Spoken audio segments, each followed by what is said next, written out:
Why? Hearing the dial tone on the other end of the line, Eleanor Hayes stared into a corner of the room, mumbling to herself, feeling both helpless and lost. She didn't know what she'd done wrong, or where she hadn't been good enough. She couldn't understand why. After just one night, Leo would leave without a word, even deleting and blocking her on his social media, not even giving her a chance to apologize. A wave of nausea rose from her stomach.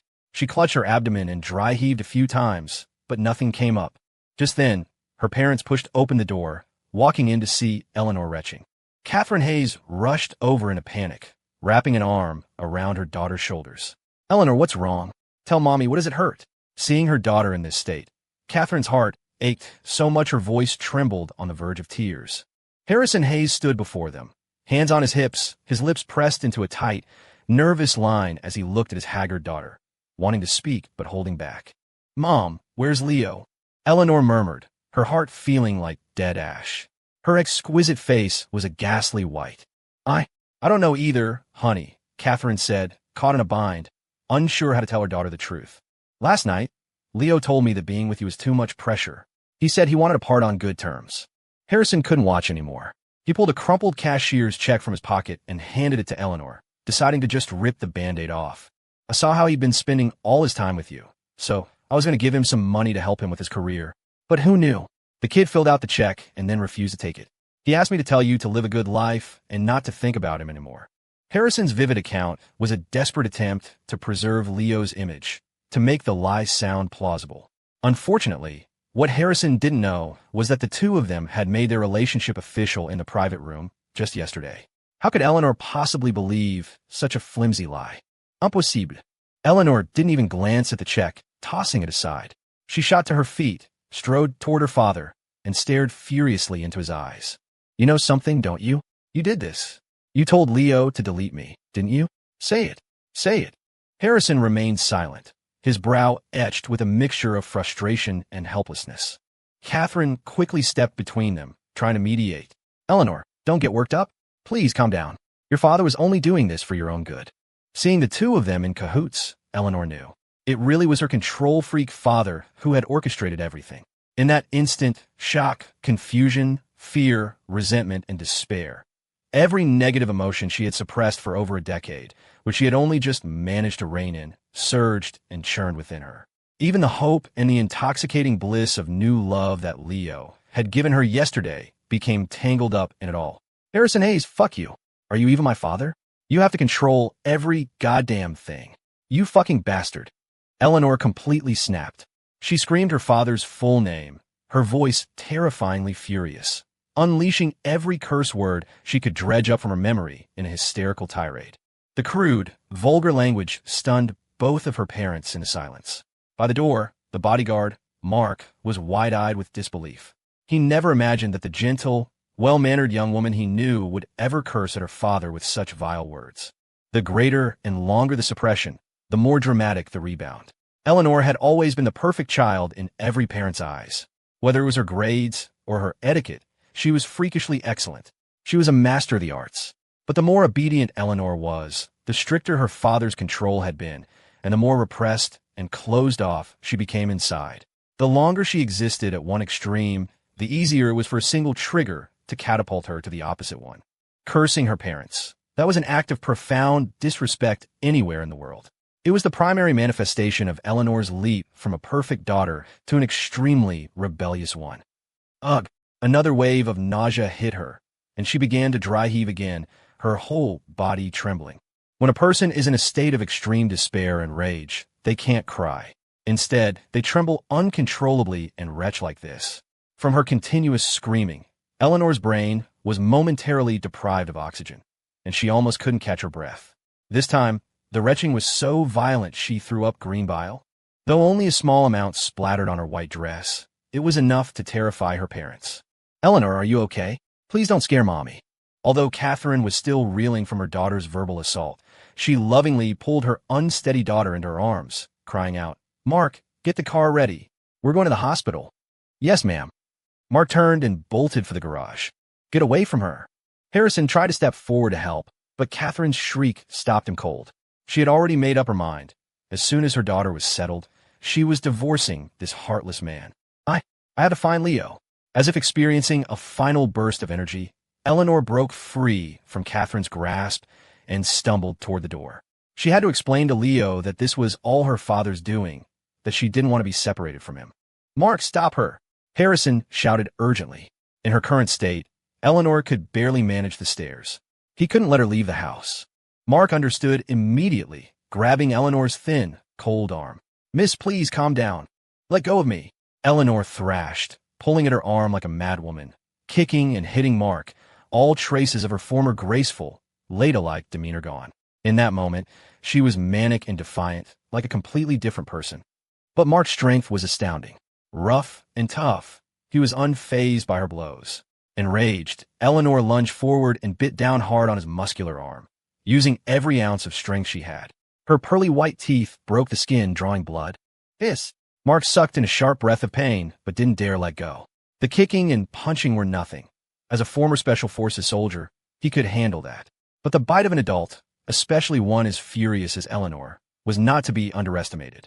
She could have easily torn a chunk of flesh out. I fucking hate all of you." Eleanor screamed, exhausted. She suddenly felt a rush of blood to her head.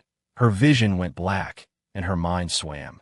Finally, she collapsed like a heap of mud into Mark's arms. "Eleanor, get my daughter to the hospital. Now." Ding. "Congratulations, host. You have acquired divine talent. Master combatant, divine talent, master combatant. The host's fighting skills will undergo a qualitative leap. Combined with the host's enhanced physique, the host will be an unstoppable force in the field of combat." Around 6 in the evening, inside Leo's apartment at Evergreen Terrace, Lily Reed was in the kitchen cooking, wearing a cartoon print apron. Leo, fresh out of the shower, was in the bathroom opening the reward box he'd gotten from Eleanor. In an instant, countless fighting techniques and insights flooded his mind, churning like a tidal wave before being deeply etched into his brain. Despite getting such a great reward, Leo wasn't in high spirits. After all, it had come from the little heiress. Who would have thought that just one day after they'd made things official, they would go their separate ways? But there was nothing he could do. Her old man had personally stepped in to stop them. If Leo continued to see Eleanor behind his back, Harrison Hayes would not stand by idly. That old man had so much influence in Portland.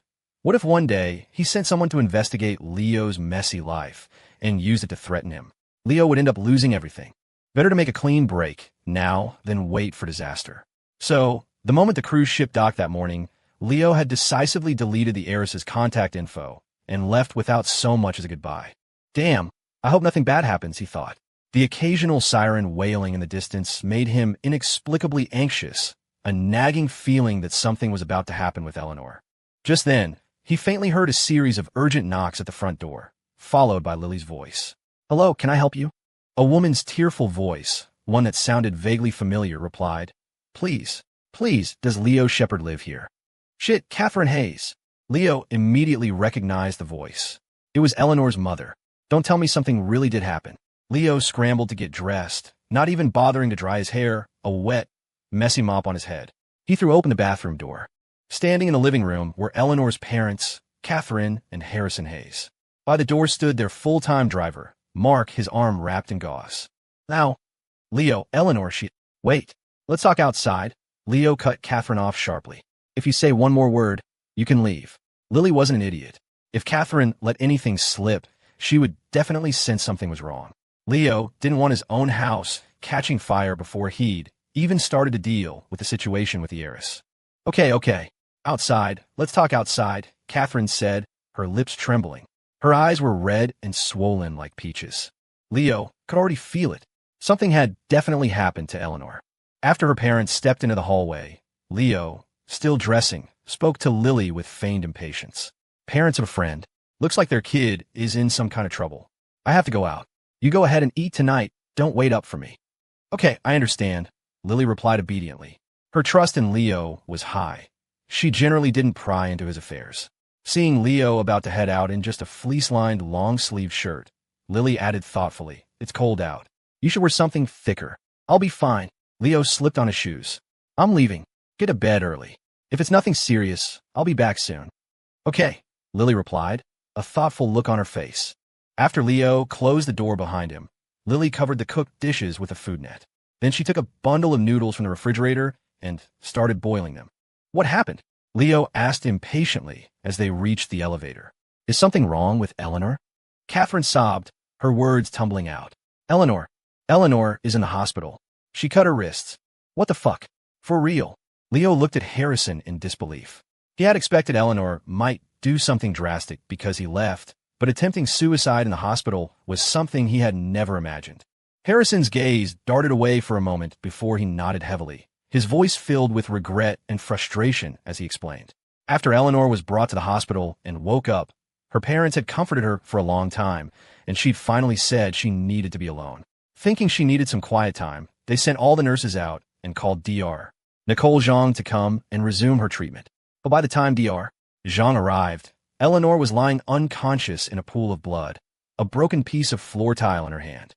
An investigation revealed that Eleanor had used the snow globe Leo gave her to smash a floor tile, then used a larger shard to cut her wrist. Fortunately, the edge of the tile was relatively dull. She hadn't lost too much blood, and the doctors were able to stabilize her with first aid. But Dr. Zhang told her parents that the thread holding Eleanor's psyche together had finally snapped. Given her extremist personality, if left unsupervised, she could attempt to take her own life again at any moment. And so, her parents had rushed over to Leo's place, hoping he would go see their daughter. The thought that his birthday gift had almost become a memorial gift for Eleanor made Leo sigh. Damn, he muttered regretfully. If I'd known, I would have just bought her a plastic one. They drove to the hospital. After getting the room number from her parents, Leo raced to the ICU. At the door, he saw a listless Eleanor.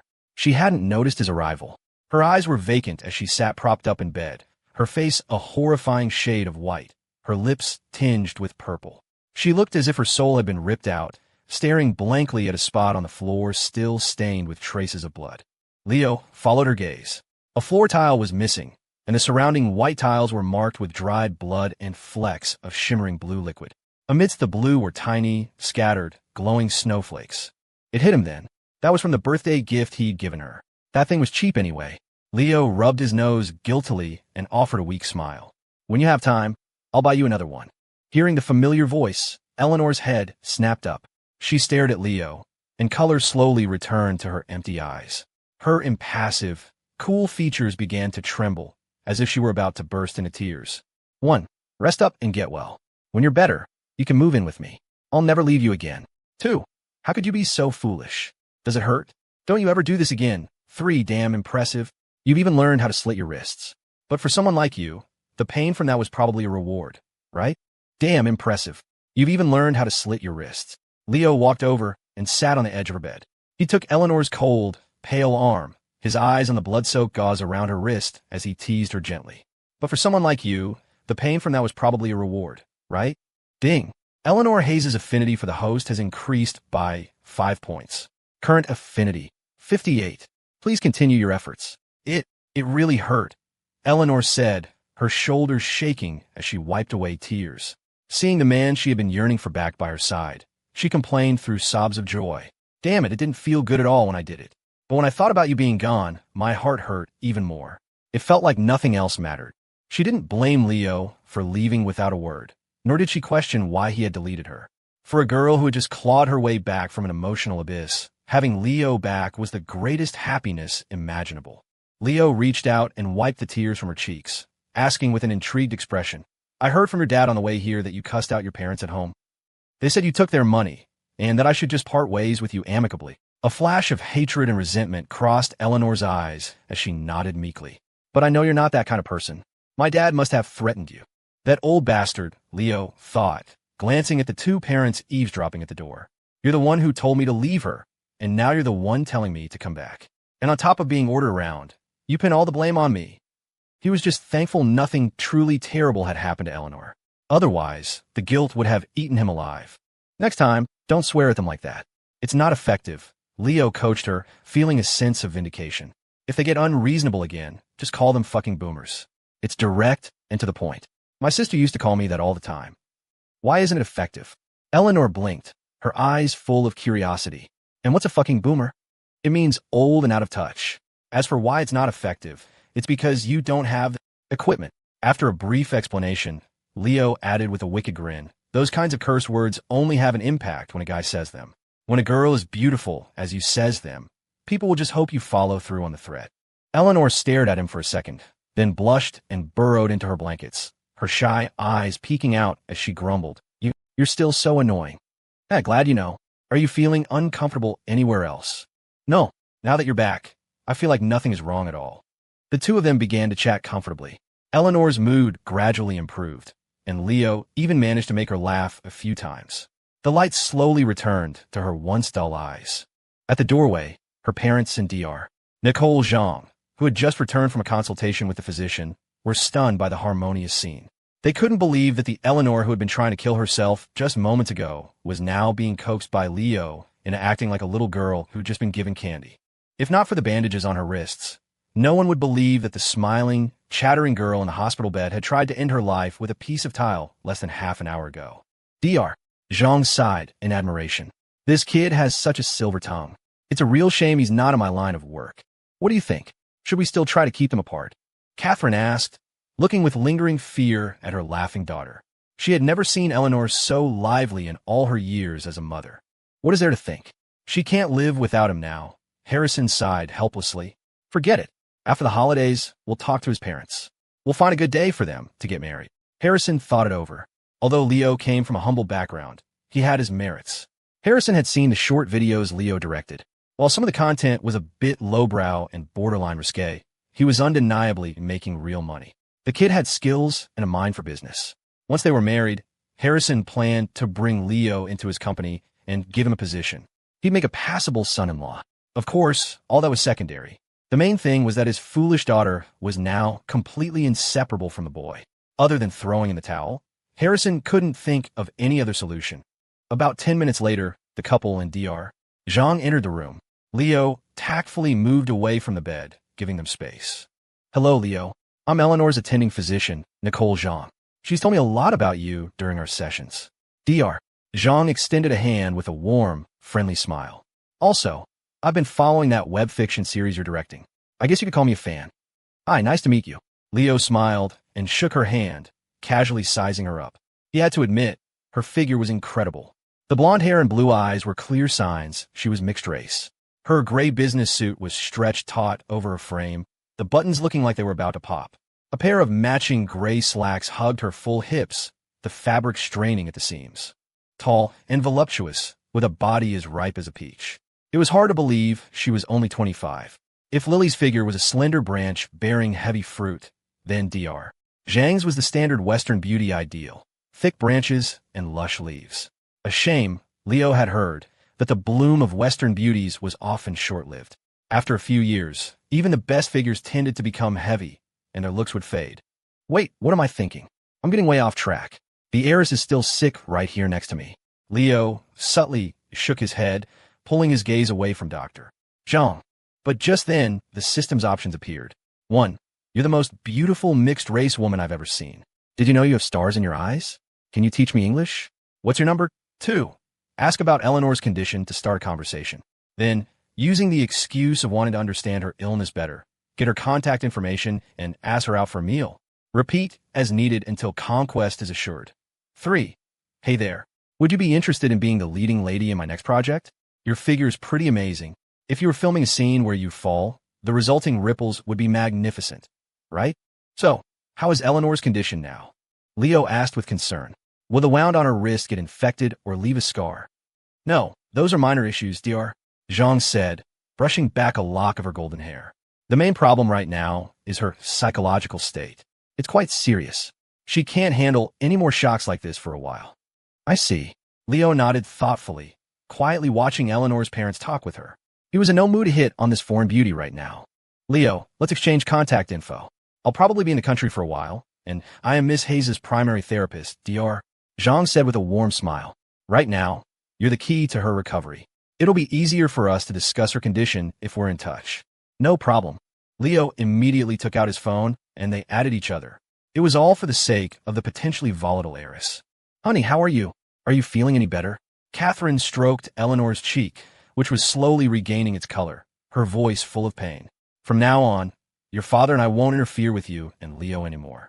You just need to focus on getting better, okay? Don't you ever have thoughts like that again. Eleanor's eyes widened in disbelief. She looked from Catherine to Harrison, who stood behind her with his arms crossed and a complicated expression on his face. And I won't be as controlling as I was before. Just get well, Harrison said reluctantly, though it was clear he was far from happy about it. After the holidays, you and Leo will get married. Whoa, whoa, whoa. What's this about getting married after the holidays? Leo was in the middle of thinking of a contact name for Dr. Jean when he heard his fate being decided. He quickly interjected, Are you to my mom and dad? What gives you the right to make decisions for me? I don't agree. What? After all this, you're not getting married? Harrison asked, stunned. You don't like my daughter? Or is our family not good enough for you? Of course I don't like her, Leo said with a heart of stone. I have a girlfriend, you know. You saw her when you came to my apartment. Dad, Mom, I don't like Leo either, Eleanor said, shooting Leo a resentful glance before calmly explaining. We're just friends. But then why were you both acting like it was the end of the world? Catherine was completely bewildered. Ma'am, we really are just platonic. We're just very close, Leo said, patiently spinning his tail. You can think of my relationship with Eleanor as being like best girlfriends. At this juncture, Leo would rather die than admit he liked Eleanor. If he so much as nodded, Harrison would genuinely force him to the altar after the new year. Fortunately, the heiress was smart enough to understand he was just trying to muddy the waters. If she hadn't backed him up, he would have had no way of making the lie stick. Harrison gave Leo a long, serious look. After a moment of silence, he spoke, his voice heavy with complex emotions. Fine, if that's how you feel, I won't force you. From now on, you two could just be friends. He clapped a heavy hand on Leo's shoulder. And I hope you won't do anything to betray your girlfriend. The implication was clear. Harrison considered the possibility that Leo and his daughter were colluding to lie to him, but he couldn't figure out a reason for it. It couldn't be that his daughter was willing to be the other woman. Could it? That was too absurd. Besides, their interactions in the past hadn't been overly intimate. The idea that they were just very close friends of the opposite sex was, at least, plausible. This guy is really not afraid of death. He actually convinced Eleanor to lie for him, Dr. Jean thought. She, of course, knew the real story. She couldn't believe that not only did Eleanor like a two-timing player, but she was also willing to lie to her own parents to protect him and let him cheat on his girlfriend. What kind of magic did this guy possess? Late into the night, after comforting Eleanor for a long time, her parents finally left with their bodyguard. As the wealthiest couple in Portland, they were incredibly busy and had already pushed aside many responsibilities to care for Eleanor. Watch closely. This woman's name is Xiao Mei. Inside the ICU room, Leo lay on an adjacent bed, casually scrolling through TikTok. He planned to stay and keep the heiress company for the night. Eleanor lay on her side, quietly watching the relaxed Leo, a contented smile permanently gracing her pale face. After Dr. Jean went to the restroom, only the two of them were left in the room. Eleanor struggled to get out of bed, shakily making her way toward Leo. What's wrong? Leo quickly got up to support her. Do you need to use the restroom? I can call a nurse. No, Eleanor said, her face blushing as she pressed against his chest and murmured, I want to sleep with you. Hey, can you stop messing around?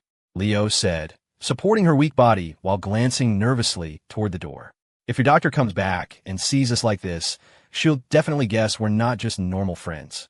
Then text her and tell her not to come back. Eleanor hummed nonchalantly. She took Leo's hand and unsteadily fell onto his bed. I give up on you, Leo said with a helpless smile. He quickly took out his phone and texted Dr. Jean, maybe you should head home and rest. I can take care of her by myself. The appeared for a moment, then a crisp reply came through. Okay, you're the best medicine for her right now anyway. If anything happens, just call a nurse. I'm heading out. Come on, Leo. It's cold out here, Eleanor said, lifting the warm covers and patting the spot next to her expectantly. Aside from her pale complexion, you'd never know she was a patient who had just attempted suicide. Damn, why does it feel like we're in a hotel instead of hospital? Leo grumbled with a wry smile, but he still climbed into bed with the heiress. In the blankets, which smelled faintly of disinfectant, the heiress happily snuggled into Leo's arms, hugging his sturdy arm. She lifted her delicate, pale face and said, with shocking expectation, Leo, let's do the deed. I know what you're going to say. Leo quickly cut her off. You're not well yet. Can we wait until you're better? Let's just quietly scroll through TikTok, okay? Leo, why is your TikTok feed all videos of girls dancing? And they're barely wearing anything. Are you kidding? This is a premium account, not for sale at any price. When you're better, you can dance for me, okay? Okay, when I'm better, I'll learn how. Hey, where is that? The scenery is so beautiful. Lake Tahoe, probably. I hear it's the sea of love for young people, but it's likely all hype. Nothing special. The sea of love? Will you take me there someday? I want to see it. No problem, once you're better. Hey, we can talk, but keep your hands on my pants. What the hell is that hand doing? Lady, this is a hospital. Can you act normal? Around 2 in the morning, in the ICU, on the warm, wide hospital bed, Eleanor rested her head on Leo's arm. A lazy, sweet smile played on her lips as she snuggled against his chest, contentedly watching the TikTok videos on his phone. Feeling the familiar scent of the man beside her, Eleanor's heart was full. For a girl as sheltered as her, this was probably what falling in love felt like. Even doing nothing, just being by Leo's side, made her feel incredibly happy and secure. Leo, what are we now? Eleanor's eyes shone with joyful expectation. Are we dating? Leo hummed, wrapping an arm around her neck and pulling her slender, weak body closer. This small, caring gesture made Eleanor ecstatic. The usually elegant and cool-headed girl excitedly nudged her head against Leo's cheek like a charging calf. Hey, are you a kid? This childish display of affection made Leo laugh. And you're billionaire's daughter. Even my sister isn't this childish anymore. I am childish, Eleanor giggled, her smile both healing and radiant. Indeed, when a normally cool and reserved girl smiled so sweetly from the heart, it was truly captivating. Leo was beginning to understand the foolishness of ancient kings who would start wars just to see a beautiful woman smile. Eleanor shifted her weak body, moving closer to Leo, and lifted her neck expectantly. Leo, I want you to kiss me. Oh, come on. Don't be so impulsive, Leo said, turning his head away with a playful scolding. Lie down and watch TikTok. We need to get some sleep soon. This is a hospital. Stop thinking about getting frisky. I'll let you touch my leg. Eleanor took Leo's hand and placed it on her thigh, covered by the hospital gown. Babe, you're the best. Come here. Leo couldn't refuse. He wrapped his arms around Eleanor's slim waist and began to kiss her, his hands on her legs growing bolder. Leo, you're bad. You're bullying me. Eleanor's eyes were misty, and her aggrieved expression of being bullied only fueled Leo's arousal. After a few short breaths, Leo pulled the heirs back in for another kiss. If not for the injury on her wrist, he might have actually done something more risque with her, right there in the hospital. Leo, say you like me, Eleanor pleaded, holding Leo's face, panting heavily. Leo was a bit surprised. Huh, why now? You said you didn't like me earlier. It made me so sad. Eleanor's voice was laced with tears. 1, babe, I like you. Will you be my girlfriend? I'll be as good to you as I am to them. 2, say nothing. Continue to take advantage of her, maintaining a position from which you can advance or retreat. 3, babe, a doctor might come by for rounds. Let's go to the bathroom. Will you give it to me? I'll love you forever. Babe, I like you. Will you be my girlfriend? Leo confessed sincerely, unable to bring himself to say the second half of the sentence in such a sweet atmosphere. Though it would have made her position clear, he wasn't that heartless. Maybe I'm just not cut out to be a player, Leo thought. I get so invested in every girl. Eleanor was visibly moved.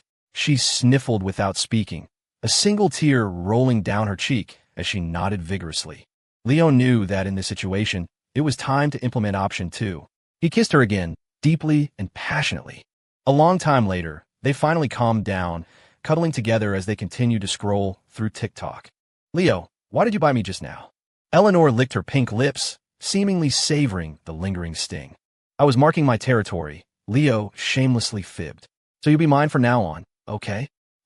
Okay. Eleanor nodded happily, then bit down hard on the same spot, as if trying to deepen the mark Leo had left. Leo stayed at the hospital for 2 days, and then the heiress was happily discharged. The truth was, Eleanor had no serious physical ailments. With Leo by her side providing talk therapy, her psychological issues healed at a rapid pace. After a simple dressing for the wound on her wrist, she obediently left the hospital with him. Okay, Mom, I'll be right back. Leo's driving me. I know. In the underground parking garage, next to Leo's BMW, Eleanor hung up the phone with her mother. She immediately opened the driver's side door, sat on Leo's lap, and started kissing him passionately. After the recent roller coaster of events, Leo discovered that Eleanor's personality had changed, or rather, it had solidified. In front of others or her parents, Eleanor was still the same smart, sweet girl. The only difference was that she was no longer cold and quiet. Instead, she smiled a lot more, was full of hope for life, and had even become a bit of a chatterbox, occasionally dropping a few crude words.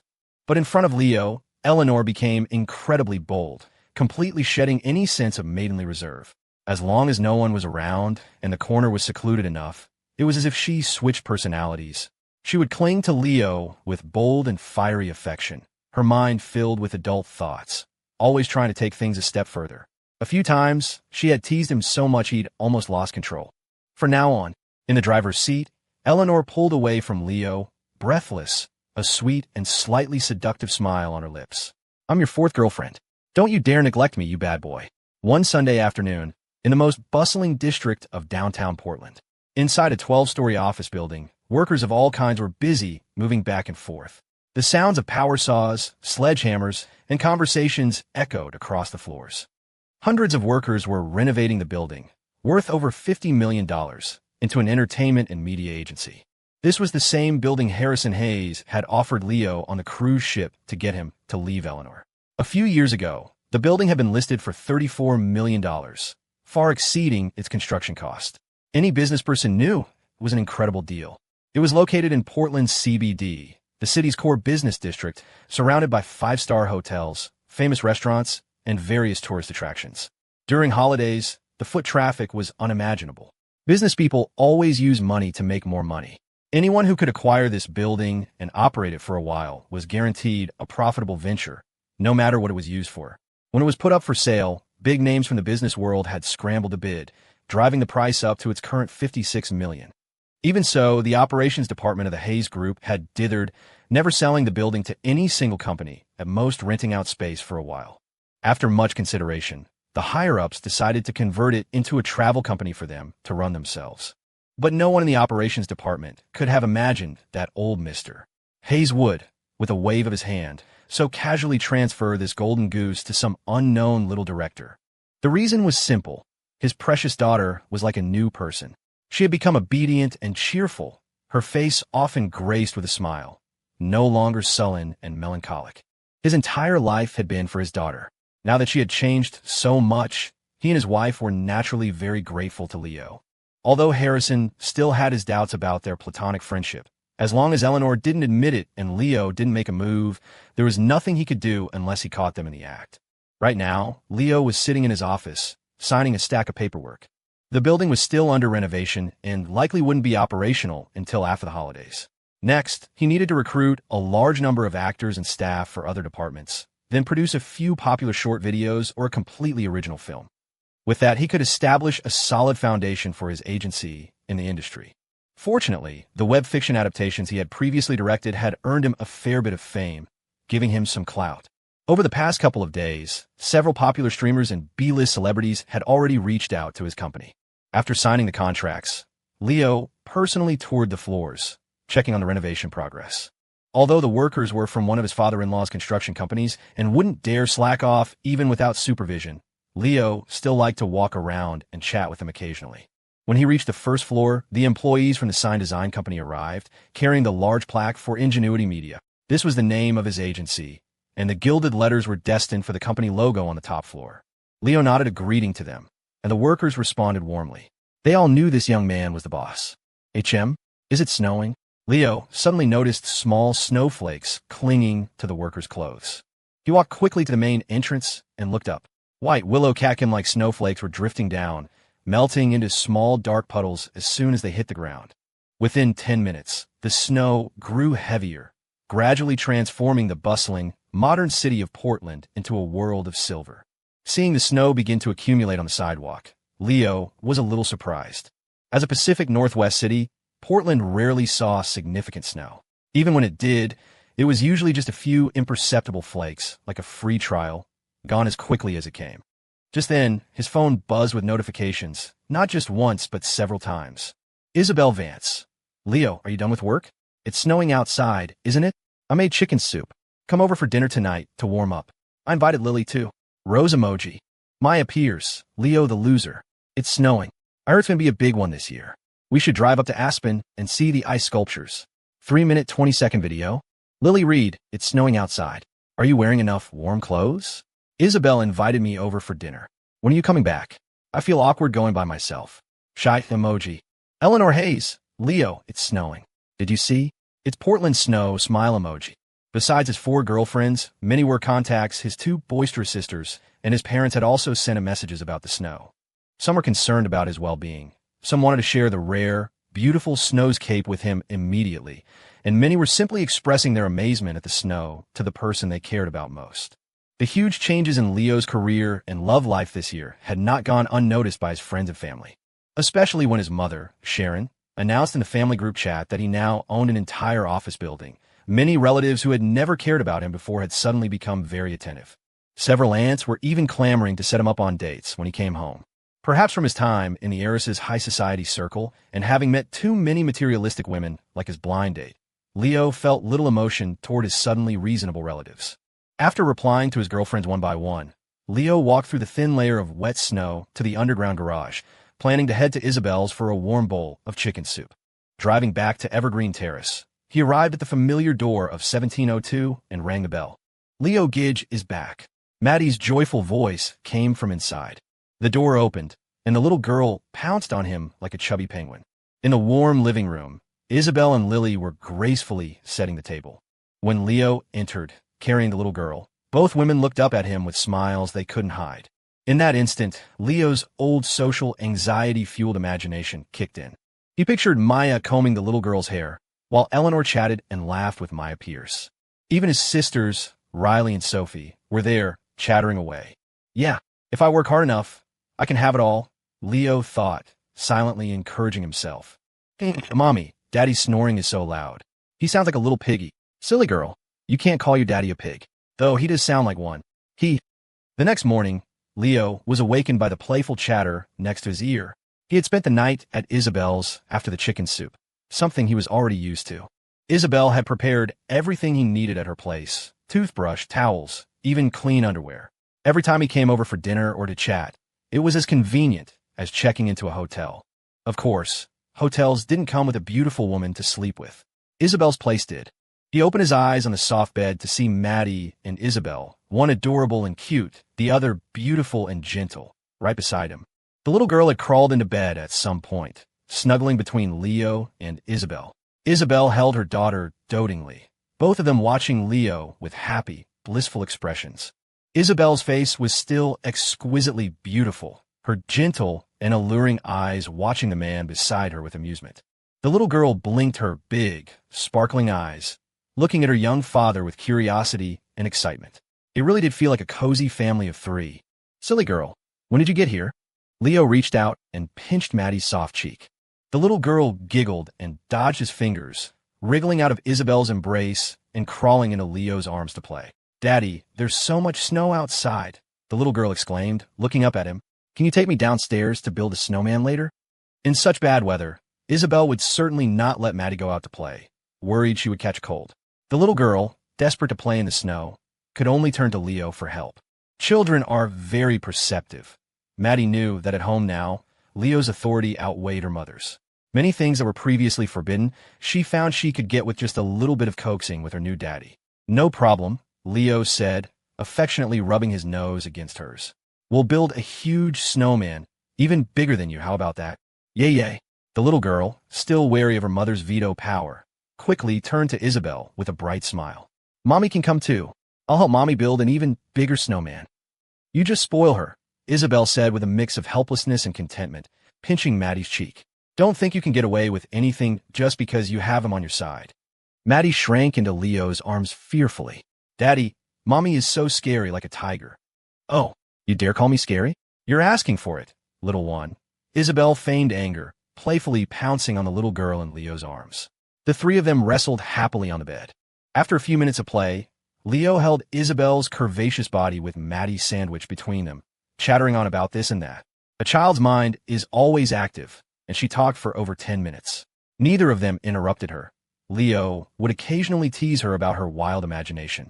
Isabel dotingly stroked her daughter's head, her face radiating a serene smile. For a divorced single mother like her, these moments of family warmth were the most blissful. It was only when Maddie's stomach started to rumble that Leo cut in. "All right, Maddie, go brush your teeth. After breakfast, Daddy will take you downstairs to build a snowman." Okay. Maddie responded eagerly, scrambling out of Leo's arms. In her haste, her foot accidentally stepped on Leo, causing him to flinch and suck in a sharp breath. "HM? Daddy, what's wrong?" The little girl blinked her innocent eyes, looking at him curiously. "Nothing, nothing," Leo waved dismissively, subconsciously rubbing the spot. Isabel covered her red lips, trying to stifle a laugh, her almond eyes crinkling at the corners. After the little girl left the bedroom and closed the door, Isabel couldn't hold back her laughter any longer. "That girl probably doesn't want a little brother or sister." "Laugh all you want," Leo pouted. "If she really broke it, what would you do then? You're terrible. So improper." Isabel stopped laughing immediately, her face blushing as she slapped him lightly. Their relationship had long surpassed that of a typical married couple. They often joked and acted on risque comments like this. Leo inched closer to Isabel, rubbing her full bottom and complaining, "Honey, you have to check it for me. It really hurt." "Oh, stop it. Maddie is right outside." Isabel struggled, her heart racing, as she peeked toward the wide-open bedroom door. Maddie's footsteps could be heard clearly in the hallway. "That's easy to fix," Leo said. He threw back the covers, went to the door, and called out to the little girl in the bathroom. "Maddie, Mommy and I have something to do. After you're done, go watch cartoons." "Okay, I know." Getting his daughter's obedient reply, Leo quickly dove back into Isabel's warm embrace. "Honey, you're so warm, like a piece of warm jade." Men often show a slightly childish side in front of older women, especially one as charming and mature as Isabel. Ever since he met her, Leo had always been more playful and innocent around her, a side his other girlfriends never saw. "Honey, it really hurts. Help me rub it," Leo pleaded, burying his face in her chest. "My little ancestor, I must have owed you in a past life." Isabel rolled her eyes flirtatiously, tucking a stray strand of hair behind her ear in a tantalizing gesture.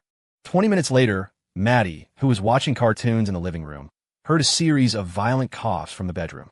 She then saw her mother rush to the bathroom, and soon the sound of brushing teeth followed. Leo also came out, fully dressed, and went to the bathroom with his toiletries.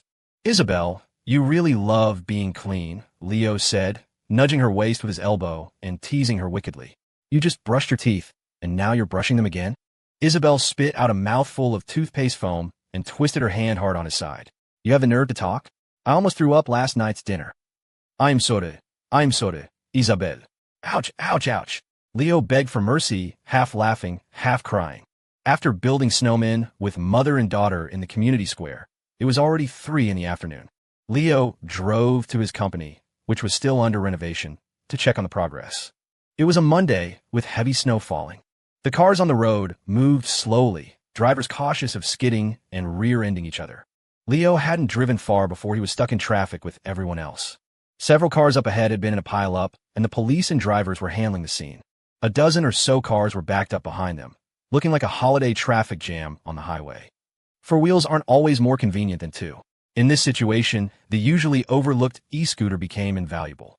In the bike lane, e-scooters zipped by from time to time, their riders' faces showing a mixture of relief and schadenfreude. During this boring wait, Leo, like the other drivers, either scrolled through his phone or watched the snowfall outside. As a player, apart from chatting with his girlfriends, he had developed an aversion to his phone, a side effect of the high-intensity 1v4 online juggling act. So Leo rolled down his window and watched the e-scooters with sun and rain canopies pass by in the bike lane. He had never dared to install one of those when he used to ride his own e-scooter. They might block the sun and rain, but a strong gust of wind could easily flip both rider and vehicle. Many accidents were caused by those little contraptions. As he was watching, an e-scooter with a canopy slipped on the ice. The female rider, wearing a helmet, went down with it, scattering the contents of her bag all over the ground. The bored drivers, hearing the commotion, all rolled down their windows to look. When the rider unsteadily got to her feet, the driver's eyes were glued to her. She was a woman dressed in a light-colored OL-style business suit, a white blazer and a black skirt paired with sheer, light black stockings that tightly hugged her long, well-proportioned legs. On her feet were a pair of black pointed-toe heels. The fall had torn several holes in her stockings, a sight that brought a perverse delight to the onlookers. Leo was also silently admiring her long, shapely legs when the woman took off her helmet, revealing a mature, exasperated oval face and a cascade of black hair that fluttered in the wind. Leo froze. Wasn't that his high school homeroom teacher, Clara Shelton? To be sure, he activated his divine eye ability. Name, Clara Shelton. Gender, female. Age, 31. Appearance, 8 height, 5 foot 6 inch weight, 115 LBS hobbies. Reading, shopping, traveling. Measurements. 33-20-35 affinity for host. 1 marital status. Single. Current mood. Annoyed, going to be late for class. Current location. 100 meters ahead of Evergreen Terrace, bike lane. Solo sessions. 0. Holy crap. It really is her, Leo thought with a jolt. To think he'd run into his high school teacher here. The reason he recognized her so quickly was that he had spent a lot of time being lectured by her in high school. Back then, his grades were decent. With a little effort, he could have easily gotten into a good university. But then he became addicted to web novels, and his grades plummeted, putting him on par with the slackers in the back rows. Ms. Shelton refused to let him slide, constantly getting on his case. She would either call his parents to the school or confiscate his phone, or she would drag him out into the hallway and chew him out in front of the other students.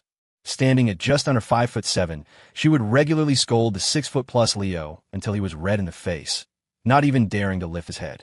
He had been so terrified of her back then that he would go out of his way to avoid her both in and out of school.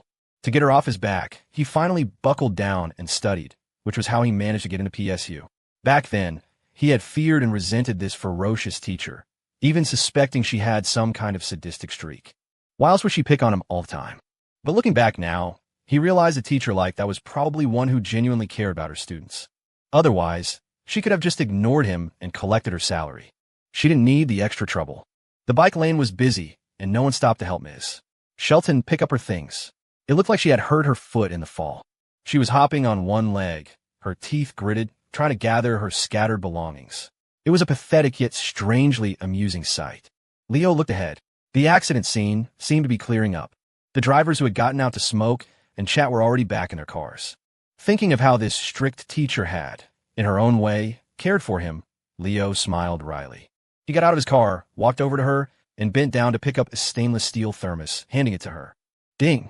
Clara Shelton's affinity for the host has increased by 1 point. Current affinity, 2. Please continue your efforts. Thank you, Ms. Shelton said, brushing back her messy hair. She took the thermos with a grateful smile, then looked at Leo thoughtfully. Have we met somewhere before? Ms. Shelton, it's me, Leo Shepard, Leo said, making a telescope gesture with his hands. Leo Shepard.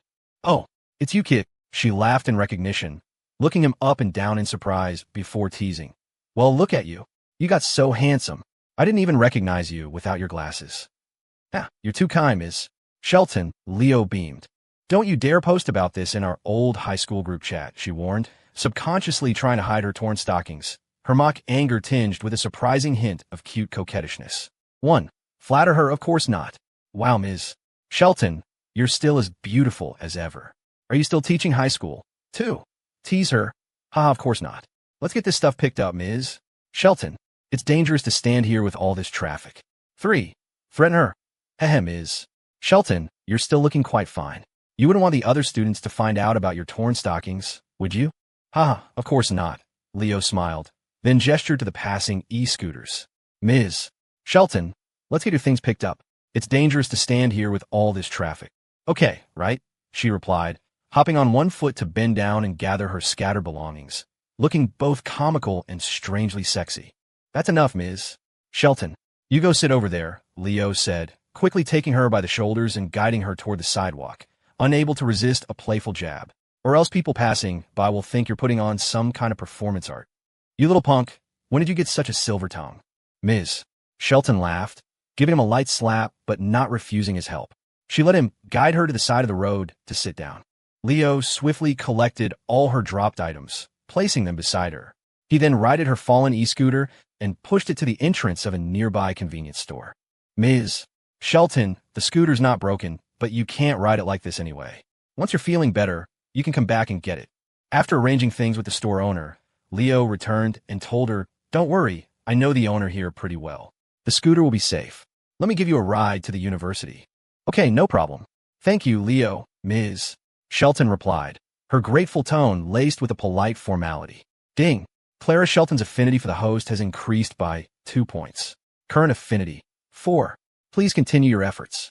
If it had been a younger girl, in such a public and embarrassing situation, Leo's heroic rescue and thoughtful handling of the mess would have earned him at least 5 affinity points. But with Ms. Shelton, he only got a measly 2. Teachers were really on another level, he thought. She wasn't some young girl dreaming of a Prince Charming. Her mindset was far more mature and stable than that of an ordinary woman. Leo put an arm around Ms. Shelton's slim waist, supporting her as she limped toward his BMW, and couldn't help but lecture her a bit. Ms. Shelton, that canopy on your scooter is really dangerous. You should take it off once you're healed. It's a huge safety hazard. I know, she replied nonchalantly, a strange smile on her elegant face. Well, how the tables have turned. I never thought I'd be lectured by you. Hey, this is a big deal, Leo said solemnly. I'll have to mark today's date on my calendar. You punk. How did you get so smooth? Ms. Shelton chuckled, then asked curiously. I remember you used to be such a quiet student. What happened to you? I've always been like this, Leo reminisced. It's just that around you, I never dare to breathe. That's enough. I'm not some dragon lady. Was I really that scary? Well, pretty much. My mistake, Ms. Shelton. You brat, she said, glancing at Leo, who was bent over slightly to support her, a satisfied smile on her face. In high school, she had dealt with many slacking students like Leo, but not all of them understood the true meaning behind her strict approach. When she ran into other former students, they would at most offer a lukewarm hello, Ms. Shelton. Some of the more rebellious ones would even deliberately provoke her to get back at her for her harshness during their school days. To have a student, after all this time, step up and take care of her when she was in trouble. She felt that Leo was probably the only one. Ding. Clara Shelton's affinity for the host has increased by 1 point. Current affinity, 5. Please continue your efforts. So, Leo, what have you been up to since graduation? In the warm BMW, Ms. Shelton looked around at the luxurious interior and asked curiously. Leo had never bragged or been active in their high school group chats, nor had he told other classmates about his life. He mostly just lurked, observing their lives from a distance. If he hadn't helped her today, she probably wouldn't have even remembered this quiet student. She didn't know much about cars, but anyone could tell that the interior and finish of this one were expensive, easily costing $40,000 or $50,000.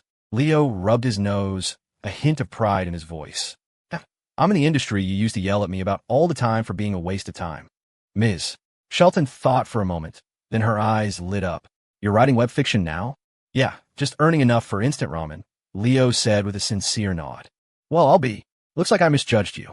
You really were cut out for it, she said, her eyes showing a trace of admiration. She knew he was being modest. Driving a car like this, he was obviously earning more than just ramen money. Of course, she wouldn't ask how much he was making. Their relationship wasn't that close. With all this snow, you should drive a little slower, she said, glancing at her phone with a resigned smile. I've already had another teacher cover my class, so there's no need to rush. No problem. Do you want me to take you to a clinic to get something for those scrapes? Leo glanced at her legs. The torn parts of her stockings revealed scrapes of varying severity. If not treated, they could scar. Ms. Shelton paused, then shook her head dismissively. No, it's fine. These are just minor cuts. You could just drop me off at the entrance to PSU. Ding. Clara Shelton's affinity for the host has increased by 2 points. Current affinity, 7. Please continue your efforts. Hearing the system prompt, Leo took a deep look at the gratified smile on her face. So what if she's a teacher? He thought. Her heart isn't made of stone. No matter how tough her exterior, she's still a woman. In a situation like this, how could she not want a man to care for her? Wait a minute. PSU, Leo asked in disbelief. Ms. Shelton, weren't you at Lincoln High? When did you become a university professor? And at PSU of all places? What? I started at PSU at the beginning of this year, she replied matter-of-factly. Didn't you see it in our student-teacher group chat? I posted about it a long time ago. Haha, so that's it, Leo chuckled awkwardly. He briefly considered calling an Uber to take her the rest of the way. He really didn't want to make a grand entrance onto the PSU campus. After a moment's thought, Leo abandoned the callous idea. He couldn't bring himself to just dump the disheveled Ms. Shelton on the side of the road to wait for an Uber. Aren't you a PSU student? Ms. Shelton asked, looking at him curiously. I remember you bragging to me in the group chat after you got in. Why such a big reaction? I just haven't been back to my alma mater since graduation. And to come back for the first time with such a beautiful teacher, Leo said, shamelessly laying on the flattery to change the subject. I'm afraid your students will see us and get the wrong idea. I don't want to become public enemy number 1. Ding. Clara Shelton's affinity for the host has increased by 1 point. Current affinity, 8. Please continue your efforts. I'm afraid you'll be disappointed. My students won't be jealous of you for bringing a 30-year-old hag back to campus. Ms. Shelton not only didn't seem shy or put off by the slightly flirtatious comment, but responded with a tone of resignation. You're probably the only one who would still compliment an old maid like me, who's 30 and never had a boyfriend, and has to rely on blind dates. That one sentence sent Leo's mind racing.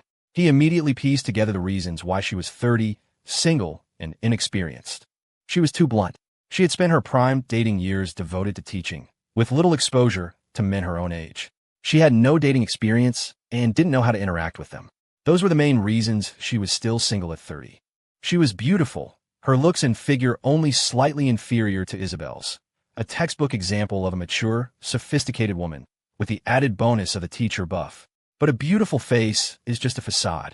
A woman her age was looking for a husband, not a whirlwind romance. It was unrealistic to start from scratch at 30.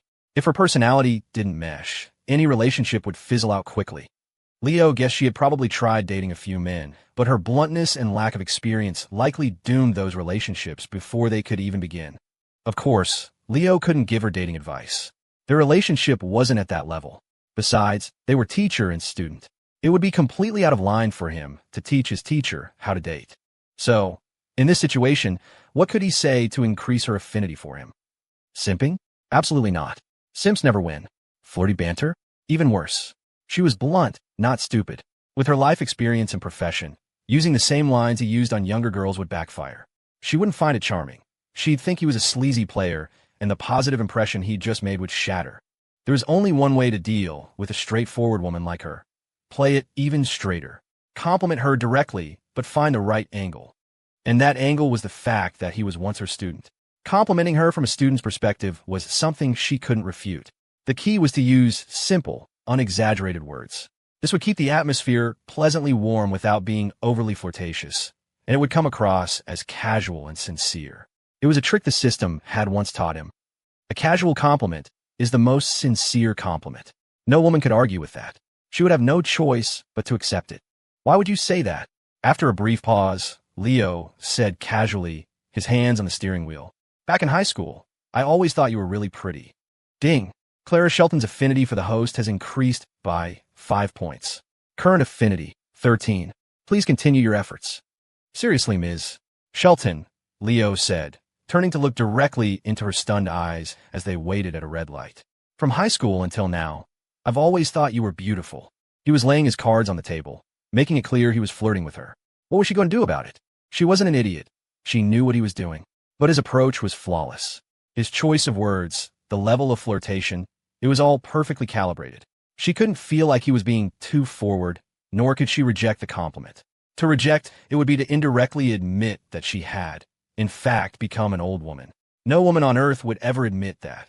Most importantly, she couldn't ask, really? Do you really think so? To ask, that would be to take the initiative, making the situation even more ambiguous. Remember what she said earlier? You're probably the only one who would compliment me like that. That wasn't as simple as it sounded. She was a beautiful woman. He was definitely not the only one who had ever complimented her. The men she had tried to date must have praised her looks. They weren't blind. But who were they? They were potential partners. In the context of dating, their compliments would always carry a hint of polite obligation. And who was Leo? Her former high school student, someone who had spent 3 years with her. It was normal for a student to think their teacher was pretty. His angle was perfect, complimenting her from the perspective of the past. Women are incredibly sensitive about their age. His words instantly transported her back to her youth before she hit 30. Was she not beautiful then? Her alluring stockings and heels had surely caught the eye of many a male student who accidentally dropped their erasers in class. But the real masterstroke was the word always. It meant that whether in high school or right now in his BMW, he had always found her beautiful. It was the straightest compliment imaginable, and for a woman like her, it was devastatingly effective. Just drive, she said, flustered, looking away from his intense gaze. A faint, almost imperceptible blush crept up her pale cheeks as she stared out the windshield. She was definitely flustered. The 5 affinity points were proof. Seeing the teacher who used to chew him out daily looking so shy made Leo feel incredibly satisfied. He even started humming a cheerful, off-key tune, as if to say, yeah, I'm flirting with you. What are you going to do about it? Call my parents? But a moment later, she calmly tested the waters. You punk, you've got quite a mouth on you. I bet you've charmed your fair share of young girls, haven't you? 1. Haha, you're going to laugh, Ms. Shelton, but I've been single ever since graduation. To Ms. Shelton, I've had a crush on you since high school. To get closer to you, I read novels all day just so you would scold me. Please go out with me. 3. Quite a few, actually. And in a few days, you'll probably be my 5th girlfriend. Aren't you excited? If Leo had said that the moment Clara Shelton got in the car, he wouldn't have thought anything of it. He would have just admitted he had a girlfriend. But now, Clara's affinity for him was a solid 13 points. With that score, if Leo confessed to a normal college girl, she might even say yes. Add to that Clara's tentative, almost insecure tone, and there was no doubt what was happening. She was fishing, trying to find out if he was single. Or maybe she was hinting that she was interested in seeing where things could go with an older woman like her. Of course, Clara herself would never admit to that second part. Thinking about it too hard would just be cringy. Don't laugh, Ms. Shelton, but I've been single ever since I graduated, Leo said with a disarmingly genuine smile. He even added the finishing blow. And I really do think you're beautiful. How is telling the truth considered being a smooth talker? System alert. Clara Shelton's affinity has increased by 3 points. Current affinity, 16. Please continue your efforts. Somehow, Clara found herself being charmed by him all over again. Leo's acting was superb. She had no idea that every one of his direct compliments was a calculated move to fluster her. All she could do was shoot him a look that was more pout than glare. Why is that kind of cute? A sudden wave of frustration washed over her, and she couldn't pinpoint why. Leo was complimenting her, and she was genuinely happy about it. So why was she also getting angry at a former student for calling her beautiful? Clara had plenty of life experience, but zero experience when it came to romance. The emotion was actually quite simple to understand. Leo had successfully boosted her affinity, but he hadn't followed through with any of the expected responsibilities. It was this attitude, proactive yet non-committal, flirtatious yet deniable, that was making her inexplicably furious. The worst part was, she couldn't show it. After all, he was just complimenting her. If she got feelings for him that easily, what did that have to do with him? Saying anything would be utterly mortifying. It would give him the impression that all it took was a few nice words to make you fall for me. You're that easy. Trapped in a frustration she couldn't express, Clara acted on impulse. She reached down and started taking off her black stockings. Ms. Shelton, what are you doing? As the black fabric slid down, revealing a sliver of pale thigh, Leo's heart hammered against his ribs, and he swallowed hard. Could it be? Was an affinity score approaching 20 enough to hit a home run with his former homeroom teacher? Should he just lie back and accept his fate, or should he suggest moving to the more spacious back seat? What do you think? Clara shot him an indignant glare. We're almost at the university. How am I supposed to teach a class looking like this? My students would think I'm a freak. All right. Leo let out a breath he didn't realize he'd been holding. Her stockings were completely shredded, exposing large patches of her pale legs. If she wore that to class. He wasn't sure about the female students, but the male students would definitely be too hard at work to learn anything. Still, why did he feel a pang of disappointment? And Leo glanced at the sensual scene beside him again. You guys, who can even understand this? My former high school teacher is taking her stockings off in my passenger seat. This is going to be the death of me. The cruelest part was that Leo had a thing for legs. This was a fatal attraction. Whenever the road was clear and there were no cars around, the corner of his eye drifted to his teacher's pale thighs. How could Clara, a woman who'd spent years catching students cheating, not notice such an obvious tell? What she couldn't understand was the surge of pride she felt. Not only was her former student getting a free show, but she wasn't even angry about it. In fact, she felt proud. Was it because, at 30, she still had something worth showing off? Was that why she felt this way? Caught in a whirlwind of conflicting pride and annoyance, she caught Leo sneaking another peek. Already irritated by his noncommittal attitude, Clara suddenly snapped. Too scared to own up to it? If you're going to look, then look properly. What are you doing being so sneaky? She stopped mid-sentence, her voice dying in her throat. Her delicate features flushed a deep crimson, so red it looked like it could bleed. Realizing the utterly insane thing she had just said, she whipped her head around to stare out the window, trying to escape the mortifying reality. Oh God, kill me now. What kind of hormonal fever dream am I having? Why would I say something so shameless to my own student? Clara, are you that desperate for a man? Getting feelings for your student. And the worst part is, it hasn't even been half an hour since we reconnected. Am I really this kind of woman? Swish, swish, swish. The atmosphere in the BMW was deathly silent, the sound of the wipers clearing away the snow unnaturally loud. Ahem. Well, Ms. Shelton, a glance is a sign of respect, Leo said with a sheepish grin, trying to diffuse the awkwardness. So staring is just continuous respect. Doesn't that make sense? Oh, really? Go on, enlighten me. What kind of sense does that make? Clara turned back, her eyes blazing with embarrassed anger. The sharp look was identical to the one she used to give him when she caught him misbehaving in the high school hallway. 1. Because your legs are beautiful, Ms. Shelton. They're perfectly toned. That's why I keep looking. If they were flabby, you could shove them in my face and I wouldn't look twice. 2. I'm sorry, Ms. Shelton. Please don't tell my dad. I promise I'll never sneak glances at your legs again. 3. Are you kidding me? There's a beautiful woman taking off her stockings right next to me. If I didn't take a good look at a scene this hot, what? Are you trying to shorten my lifespan? In the past, that glare might have actually intimidated him. But now, Leo's skin was thicker than a brick wall. He wasn't about to be scared off. Because your legs are beautiful, Ms. Shelton. They're perfectly toned. That's why I keep looking, he explained with a completely straight face. If they were flabby, you could shove them in my face and I wouldn't look twice. System alert. Clara Shelton's affinity has increased by 4 points. Current affinity, 20. Please continue your efforts. You. Clara was so flustered she was speechless, unable to think of a single comeback for this new, shameless version of Leo. And the most damnable part? At a moment like this, she was completely receptive to his blatant, flirtatious praise. Damn it, I never should have gotten in this kid's car, she thought, grabbing her head in frustration. Right now, she wanted nothing more than to take the stockings she'd just removed and stuff them straight into his mouth. Fortunately, the rest of the drive was smooth sailing, with no traffic to speak of. Leo drove Clara straight to the entrance of Portland State University. As one of Portland's major universities, the PSU campus spanned over 100 acres, with more than 1 million square feet of building space. It had administrative buildings, science halls, lecture halls, a library, student and faculty dining halls, dorms, and athletic fields. With over 8,000 students, it was the most populous university in the city. The walk from the main gate to the academic buildings was several hundred yards down a long campus road. Clara was still limping, and Leo couldn't just drop her at the entrance and let her hobble all the way in by herself. That would be heartless. When Leo pulled up to the security booth, the guard saw an unfamiliar car, and a distinctive BMW at that. Thinking it might be some high-ranking official on an unannounced visit, he rushed over with a tense, welcoming smile and a crisp salute. Hello, sir. This vehicle isn't registered with us.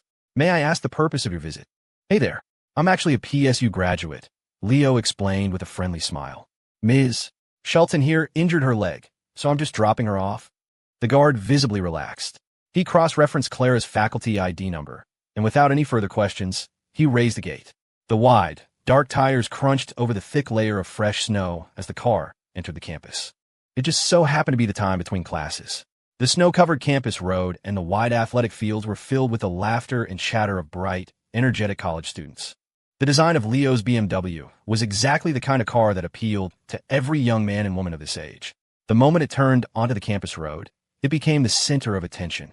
Even the guys playing sports on the field stopped to admire the sleek lines of the sports car. A few students who knew about cars started explaining its price and performance to their friends, eliciting gasps of amazement. Next craned to get a look at the driver, everyone curious about which professor was brazenly driving a car worth over $200,000 on a campus. For these students, on the verge of entering the real world, this symbol of luxury ignited a restless mixture of envy and ambition. Many of them pulled out their phones and started taking pictures of the BMW. Shit. Feeling countless eyes on him, Leo broke out in a sweat. He was so nervous that even in the middle of winter, he was sweating. Clara noticed his tense posture and the fine sheen of perspiration on his forehead. She couldn't help but tease him. So nervous? Did you get into trouble with another professor here? Scared you'll run into her? No way. What professor could be scarier than you? Leo shot back, turning the joke on her. His eyes darted around like 360-degree radar, scanning the students, terrified that Chloe Miller or Lily Reed would pop out from behind a corner. As if on cue, a group of students in athletic wear emerged from a nearby academic building, heading for the fields for gym class. Among them, one tall girl with a face like a blossoming peach stood out from the rest. With a figure that made men silent and women weep, who else could it be but Lily Reed? Lily still had that timid, hesitant demeanor. She seemed to want to blend in with her classmates, but was held back by some unseen fear, keeping her head down as she walked carefully at the edge of the group. Leo, some of my students are heading to gym class up ahead, Clara said, pointing toward the downcast Lily. You could just drop me here. No need to drive any further in. Okay, Leo agreed without a moment's hesitation, quickly pulling the car over. Lily, Clara called out after getting out of the car, waving to the girl up ahead. Lily blinked, her curious eyes landing on her math professor. A smile bloomed on her melancholic face, and she quickened her pace toward them. It was clear that Clara treated the introverted girl very well. But the closer she got, the more curious Lily's expression became. She felt like she'd seen that BMW somewhere before. It's Leo's car. Her smile widened instantly, her small steps turning into a full-on run. The motion caused her impressive figure to bounce, a sight that left several nearby female students in absolute shock. Oh, for fuck's sake, just kill me now. What are the odds?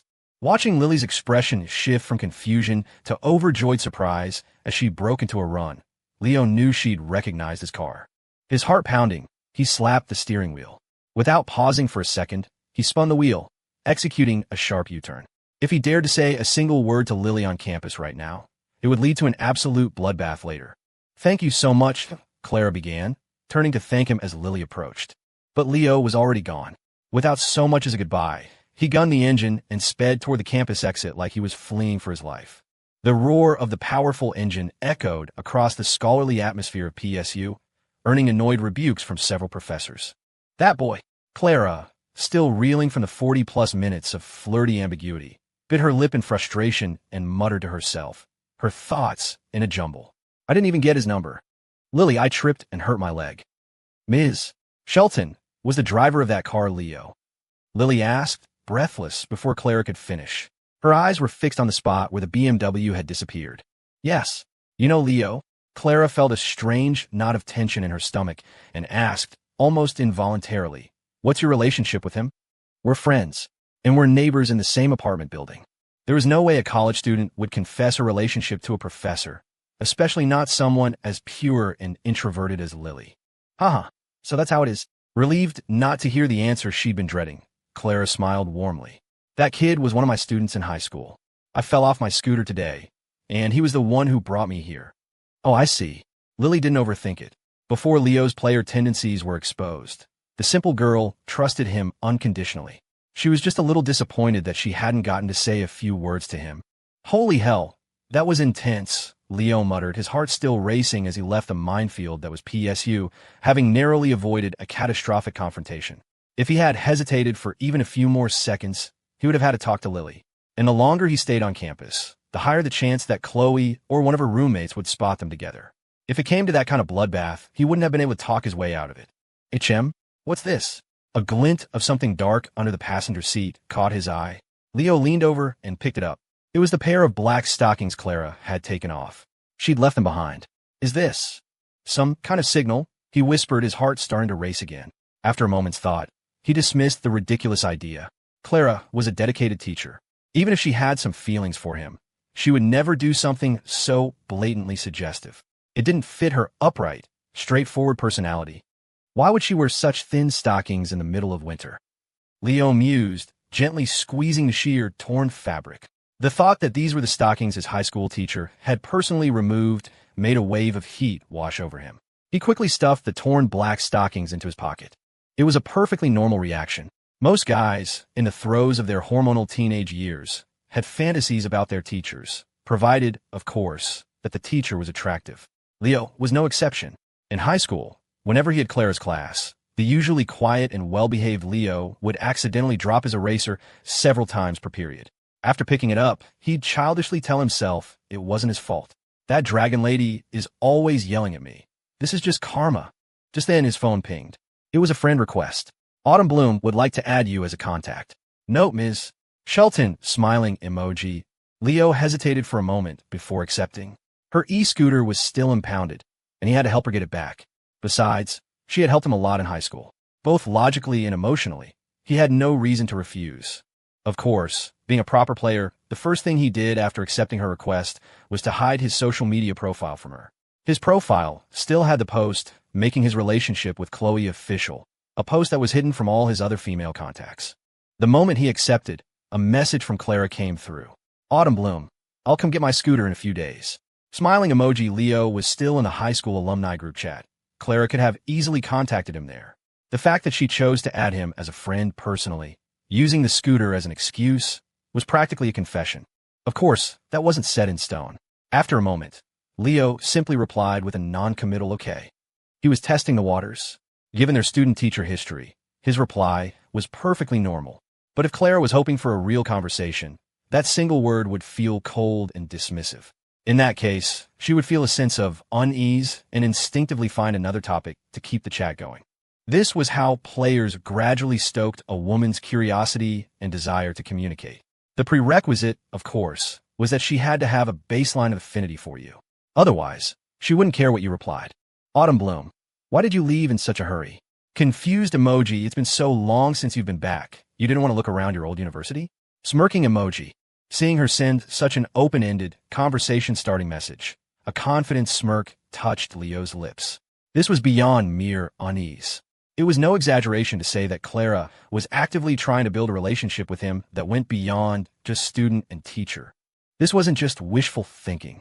Anyone with a bit of dating experience could see it. After all the flirting Leo had done in the car, if Clara had no interest, she wouldn't have bothered adding him on social media, let alone starting a conversation with such a leading question. Clara might not have dating experience, but that didn't mean she had low emotional intelligence. She was a woman in her early 30s who had dealt with countless parents. She knew how to talk to people. Her conversational skills were solid. Leo intentionally didn't reply. He pulled up his navigation and set a course for the nearest gas station. Less than 2 minutes later, another message came through. Autumn Bloom, are you driving? Confused emoji, combined with her previous messages. Even a guy who had never dated could see how desperately she wanted to talk to him. If you didn't get it, the message could be translated as, why aren't you answering me? Are you driving? Offline mode. You just got to the gas station, sunglasses emoji. What about you, teacher? Don't you have class? It was a pointless question. Knowing Clara's dedication to her students and her career, if she had class or was busy, she wouldn't be messaging him repeatedly. But when you're trying to talk to a girl who's just started to like you, you have to learn to create topics. Even if it's pointless chatter, you have to say it. It passes the conversational initiative to her, letting her take the lead in talking about herself. And just like that, using her class schedule as a starting point, Leo began a lively chat with his once fierce homeroom teacher. Throughout the conversation, he maintained the tone and perspective of a student, perfectly portraying himself as polite and friendly. Clara already had a soft spot for well-behaved students, let alone one who had just helped her out. Not only that, but Leo frequently steered the conversation back to their 3 years in high school. His masterfully honed conversational skills, combined with his exceptional writing ability, allowed him to paint vivid pictures that drew her in completely. Whenever they talked about their high school days, Clara's desire to talk grew exponentially, although it brought a faint sense of wistful regret for the passage of time. What woman doesn't love to remember herself when she was young and beautiful? Every time Leo's words brought back memories of her youth, a nostalgic smile would unconsciously form on her lips. System alert. Clara Shelton's affinity has increased by 5 points. Current affinity, 25. Please continue your efforts. After chatting for over an hour, Clara's affinity had only increased by 5 points. Leo wasn't surprised. They were just talking without him using any specific flirting techniques. Gaining 5 points was actually quite high. With a strict teacher like Clara, or any older, more mature woman, you couldn't use the same ambiguous, flirty lines you'd use on younger girls. They were adults. Their life experience was far richer than that of a woman in her early 20s. They had navigated the complexities of the real world and met all sorts of people. They naturally had their guard up around the opposite sex. To pursue a woman like this, you had to be patient. You had to dismantle her defenses step by step, showing her your goodwill with only occasional, well-timed flirtation. Before long, you could reach a point where things just naturally fell into place without even needing to define the relationship. If you were too aggressive, it would definitely backfire. Offline mode, well, Ms. Shelton, talk to you later. You're probably about to get off work, right? High school teacher. Yes, soon. I technically took the day off, just came in to check on my students. Offline mode. All right then, I'm gonna go take a shower. Talk later. Let me know if you need anything. Rose emoji. You little brat, Clara murmured, a faint blush creeping up her cheeks as she saw the bright red cartoon rose emoji. But a pleasant warmth still spread through her chest. It was a feeling of joy she had never experienced while talking to any of the men she'd dated before. The emotional value Leo provided during their conversation was incredibly rich, leaving the 30-something woman wanting more. Of course, she couldn't express this joy directly. She was his high school teacher. Willingly lowering her status in front of him would make her seem like she had no authority at all. Clara's fingers tapped on the screen. "I'm your teacher. Be more professional." She looked at the words and felt a pang of embarrassment. It felt too awkward to talk to her former student like this, especially the way her fingers had almost added a playful tone at the end, like a young girl pouting. It was both clingy and cringy, and that right there was proof that her guard around Leo was starting to come down. Her heart pounding, she deleted the playful lilt. "I'm your teacher. Be more professional." Without that one little word, the entire tone changed. It sounded like she was pulling rank, sternly warning Leo not to have any inappropriate ideas about her. No, that's not right. Clara felt that this reply was too harsh. She worried Leo would get the wrong idea and stop talking to her. She didn't want to ruin the delicate, ambiguous atmosphere they had built. What should I say? At this moment, no one would have believed that the normally formidable homeroom teacher was acting like a teenager in love, tapping her slender fingers on her desk in a mix of embarrassment and anxiety, trying to figure out how to respond to a message that was a perfectly crafted trap. More importantly, the person on the other end was one of her former students. After thinking it over and over, an idea struck her. She added a laughing, crying emoji to the end of the sentence and sent it with a surge of trepidation, then tossed her phone aside as if she'd just confessed her feelings, her face burning. "High school teacher. I'm your teacher. Be more professional." Faced with tears of joy, Clara had been a teacher for years. Even without dating experience, she had dealt with all kinds of parents. Her own communication skills were nothing to scoff at. This message managed to maintain her authority as a teacher, while the emoji subtly told Leo that she wasn't actually pulling rank. To translate it more bluntly, "I really like this vibe we have going." This was the way of adult romance, complex and full of mind games. Every interaction was a test, a way of probing the other person's intentions. Whoever showed their hand first was destined to lose spectacularly. Unfortunately for Clara, she didn't realize that the moment she got into Leo's car, she had already lost. Around 7 that evening, after most of the students had left, Clara walked awkwardly to the university entrance. Her leg was already feeling much better. It was just a few scrapes, so walking wasn't a problem, as long as she didn't try to run. She usually rode her e-scooter to and from work, but since that was out of commission, she planned to call an Uber. The thought of having to limp to a pharmacy by herself to buy bandages and antiseptic filled her with a sudden, sharp loneliness. It was an emptiness unique to single women in their 30s. A physically and mentally healthy woman doesn't want to live her life alone. Claire wanted a partner, too. Otherwise, she wouldn't get so dressed up for every blind date. But she had dedicated her prime dating years to her career, and she knew nothing about love. Then her father had suffered a massive stroke. The family had scraped together every penny for his medical bills, but he hadn't made it. Clara had fallen into a depression that lasted for years. Looking back on her 30-odd years, the only thing she felt she had to show for it was the many high-achieving students she had taught. Standing at the school gate, she was about to open the Uber app when a woman in white gloves, carrying a pharmacy bag, walked briskly up to her. "Excuse me, are you Ms. Shelton?" "I am. Do I know you?" Clara asked, looking at the woman curiously. She didn't recognize her. "I'm your driver. I've been waiting for you. A client who said he was one of your students booked a car service for you." The woman pointed to a black sedan parked nearby, then handed Clara the bag. "Oh, and he asked me to buy these for your scrapes. He said to make sure you use them, and to let him know if you need anything else." "Oh, is that so?" Clara accepted the bag, pleasantly surprised. Someone knew she was injured and would need a ride home. She didn't even have to think about it. It had to be that cheeky former student of hers, Leo, that little brat. With this much thoughtfulness, how could he not get a girlfriend? Clara grumbled, but a proud, pleased smile played on her lips. The loneliness that had clouded her heart moments before was washed away by a current of warmth. System alert. Clara Shelton's affinity has increased by 5 points. Current affinity, 30. Please continue your efforts. Leo, who was in the middle of a shower at home, heard the system notification and hummed a little tune, his mood even more cheerful than before. The truth was, to win over a woman, expert conversation skills and high emotional intelligence were important. But sometimes a simple, practical gesture of kindness could yield unexpected and wonderful results. Autumn Bloom, Leo, thank you for your kindness, but please take this money. Smiling emoji. Leo had just gotten out of the shower when Clara sent him a Venmo request for $200. He thought for a moment, then typed back, "It's fine, Ms. Shelton. Besides, you live in Portland. You can just treat me to dinner sometime." He had used the same line on Chloe before. The goal was to create an opportunity for a future meal. But you couldn't say it that way to an older woman like Clara. She'd see right through your intentions.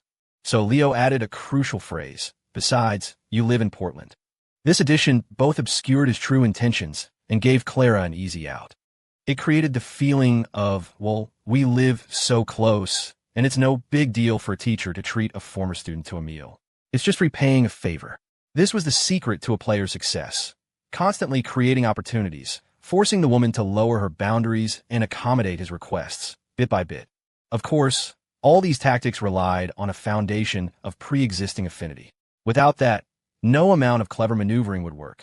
The typing indicator appeared and disappeared several times in the chat window. Clearly, Clara was struggling with how to respond to his blatant, baited hook. Several minutes later, her reply finally came. Just a single word. Okay. Offline mode. Okay, dinner sometime then, Ms. Shelton. Smiling emoji, rose emoji. Another few minutes passed before she replied with another okay. This seemingly cold response actually revealed just how flustered Clara was by her student's ambiguous flirting. Leo didn't push the conversation any further. He closed the app and started scrolling through TikTok. The logic was simple. If you withdraw emotionally at the right moment, the other person will keep replaying the interaction. By ending the conversation when the atmosphere and emotions were at their peak, Leo left her feeling like she wanted more. It was the classic push and pull tactic. For the next few days, Leo probably wouldn't even have to contact her. His once fierce teacher would be unable to resist reaching out to him herself. Just then, he heard the soft sound of footsteps in the hallway. It was the sweet dummy from across the hall back from school.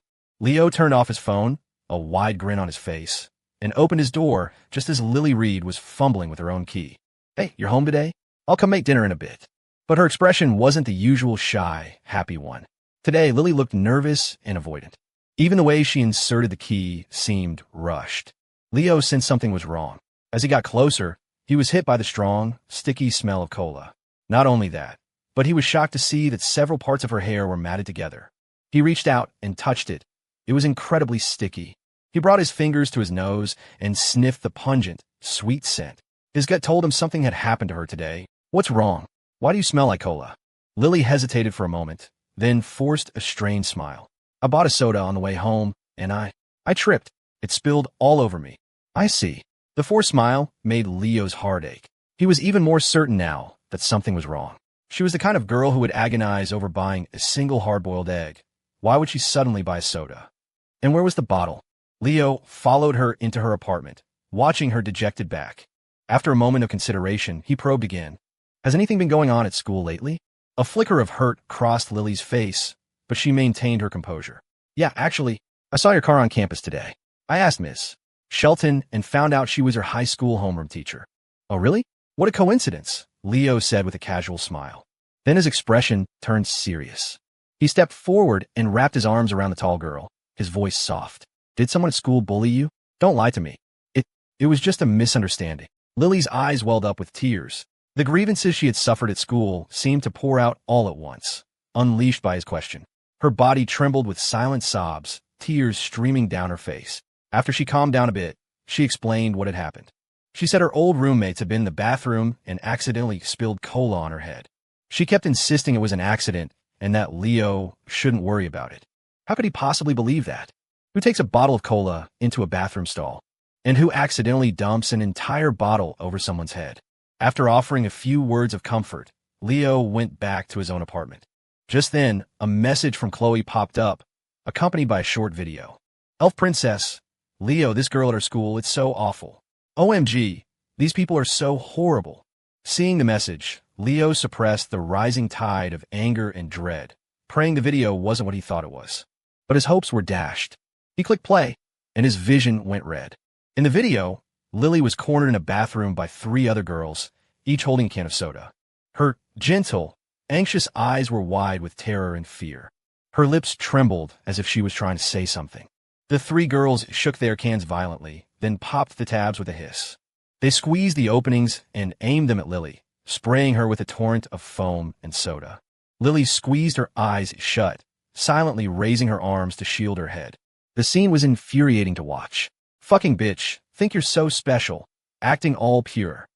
Go on, tattle again. My connections are solid. You think I'm scared of some hick from the sticks? I'm warning you, you cheap slut, stay away from my boyfriend, or next time it won't be just soda. After emptying their cans, the three girls threw them at Lily, laughing and swearing triumphantly. The video, only a dozen seconds long, ended there. The angle was awkward, and the person filming kept pulling the phone back, clearly afraid of being caught by the bullies. Elf Princess, this video is all over the campus group chats. I heard that when this girl first started school, all of the bullies' boyfriends tried to hit on her, so the three of them have been targeting her ever since. They even got her kicked out of her dorm. It's so sad, Leo. Crying emoji. Son of a bitch. Leo's face twisted into a snarl.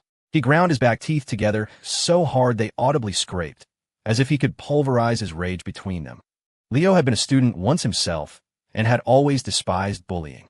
Every time a video of it popped up on his feed, he felt a visceral hatred for the perpetrators who were clearly raised without any decency. Now, the victim was his girlfriend. The anger was so intense he felt like he could kill someone. After a brief reply to Chloe, Leo slammed his finger on the desk and replayed the video. His eyes locked onto the three monsters, and he used his divine eye ability to gather all of their information. Once he had their details, he finally understood why Lily had begged him not to get involved. Aside from Ashley, whose parents were simple blue-collar workers, the other two bullies, Quinn and Kennedy, had connections that would make ordinary people hesitate. Quinn's family was also ordinary, but she ran with a shady off-campus crowd, constantly street racing with those degenerate friends and frequenting high-end, decadent nightclubs. As for Kennedy, both of her parents were executives at a well-known corporation, and her father had connections within the education system. With their social standing and backing, most college students wouldn't dare to cross them. The student who had secretly filmed the video and shared it, risking being caught, was already incredibly brave. But when it came to connections, Leo didn't give a damn about those two. Suppressing his rage, he thought for a long moment, then dialed the number of the little heiress. She answered almost instantly, her cheerful voice coming through the line. Leo, why are you calling? I just got back from the music studio. Do you miss me? When are you coming to see me? Since they'd last seen each other, Eleanor Hayes, tired of her parents' constant nagging, had opened a piano studio in the city center. She was living a happy 9-to-5 life as a piano teacher. Eleanor, my girlfriend, was bullied. I need your help, Leo said, getting straight to the point and sending her the video. With Eleanor, there was no need for pleasantries or beating around the bush. Eleanor, who had been happily kicking her bare feet on her bed, sat bolt upright after watching the video. Having grown up with a silver spoon in her mouth, she had never witnessed such a disgusting act of bullying. Did those girls have no empathy at all? How could they treat someone like that? No problem. Those bitches are horrible. I'll definitely help you. After hanging up, Eleanor didn't even bother to put on shoes. She ran downstairs on her bare feet and shouted at Harrison Hayes, who was reading the paper on the sofa. Old man, I need you to do something for me. After ending the call with Eleanor, Leo grabbed his car keys and phone and went over to Lily's apartment. She had just finished showering and was about to head to his place to cook, but her eyes were still red and puffy. The day's events had clearly left a deep psychological scar. Seeing her heart-wrenching expression, Leo felt a pang of guilt, a sense that he had failed to protect her. Take the next couple of days off from school. Pack up your things. When I'm done with this, I'm moving you somewhere else, Leo said, laying out the first step of his counterattack. He would use this opportunity to move Lily into his villa at Willow Creek Estates. Okay, I will, Lily nodded. She sensed that Leo was about to do something on her behalf and said worriedly, I'm really okay. Please don't do anything reckless, all right? I won't. Don't worry. I know what I'm doing, Leo replied with a faint smile, though his eyes were cold as he pulled on his jacket and stepped into the elevator. Hey, Felicia, it's me, Leo, he said into his phone. He was calling one of the wealthy women Isabel had introduced him to. During their last game of bridge, Isabel had specifically pointed her out, mentioning that Felicia had significant influence in Portland. She owned half the nightclubs downtown. Since one of the bullies was involved in that scene, Leo was going to hit her with an attack from a completely different dimension. After Leo explained the situation, Felicia sent him a phone number. Leo, honey, I've already contacted a few of the clubs in your area.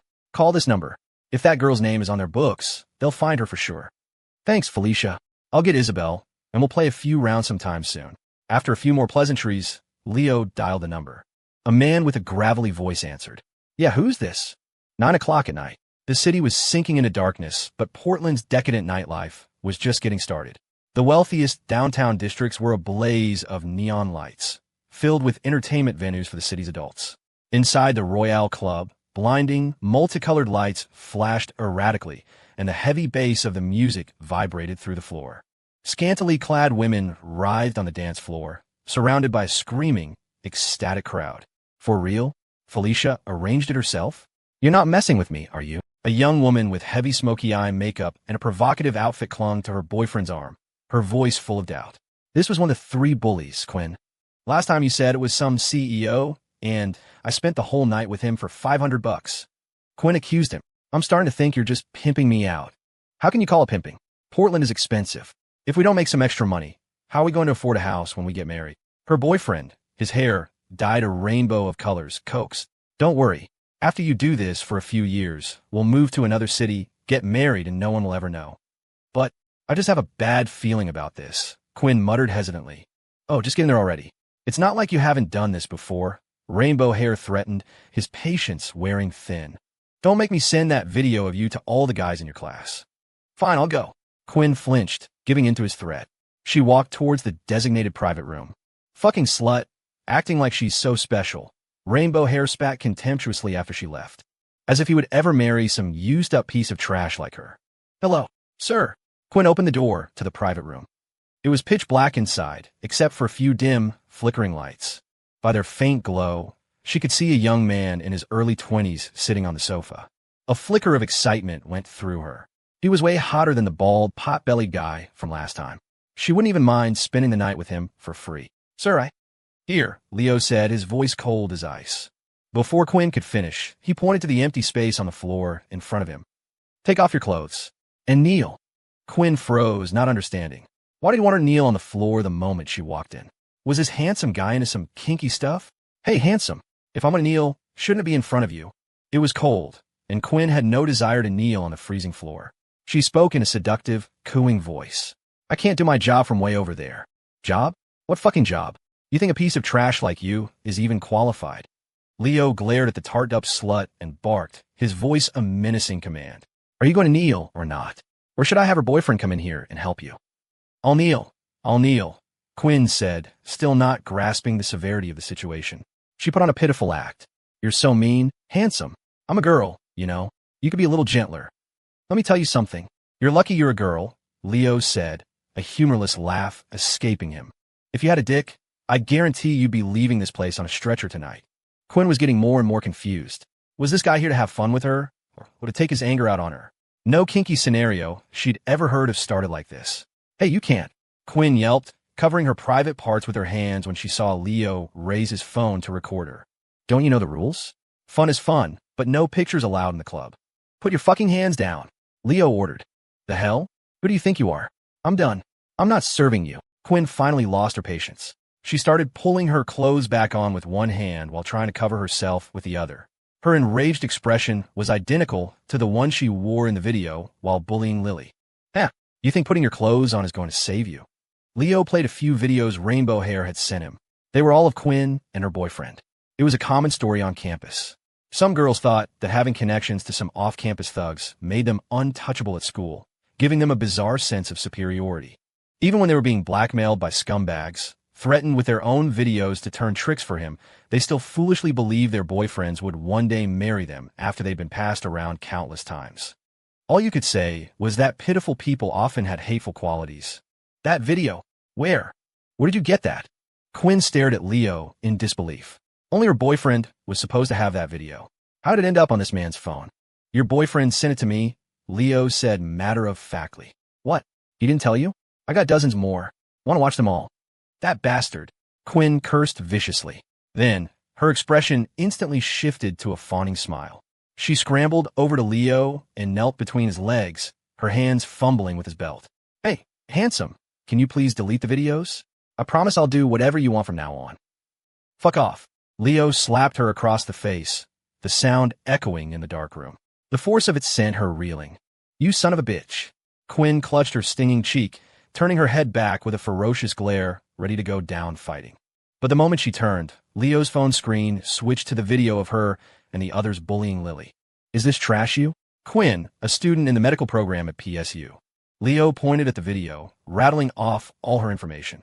Your father is Greg, your mother is Brenda, and you have a younger brother in high school named Kyle.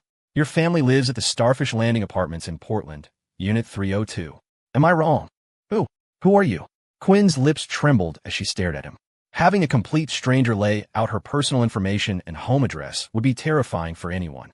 And this man also had a mountain of her darkest secrets on his phone. Fuck you. Leo grabbed a handful of her hair, his voice a vicious snarl. I'm the boyfriend of the girl you and your friends bullied in the bathroom today.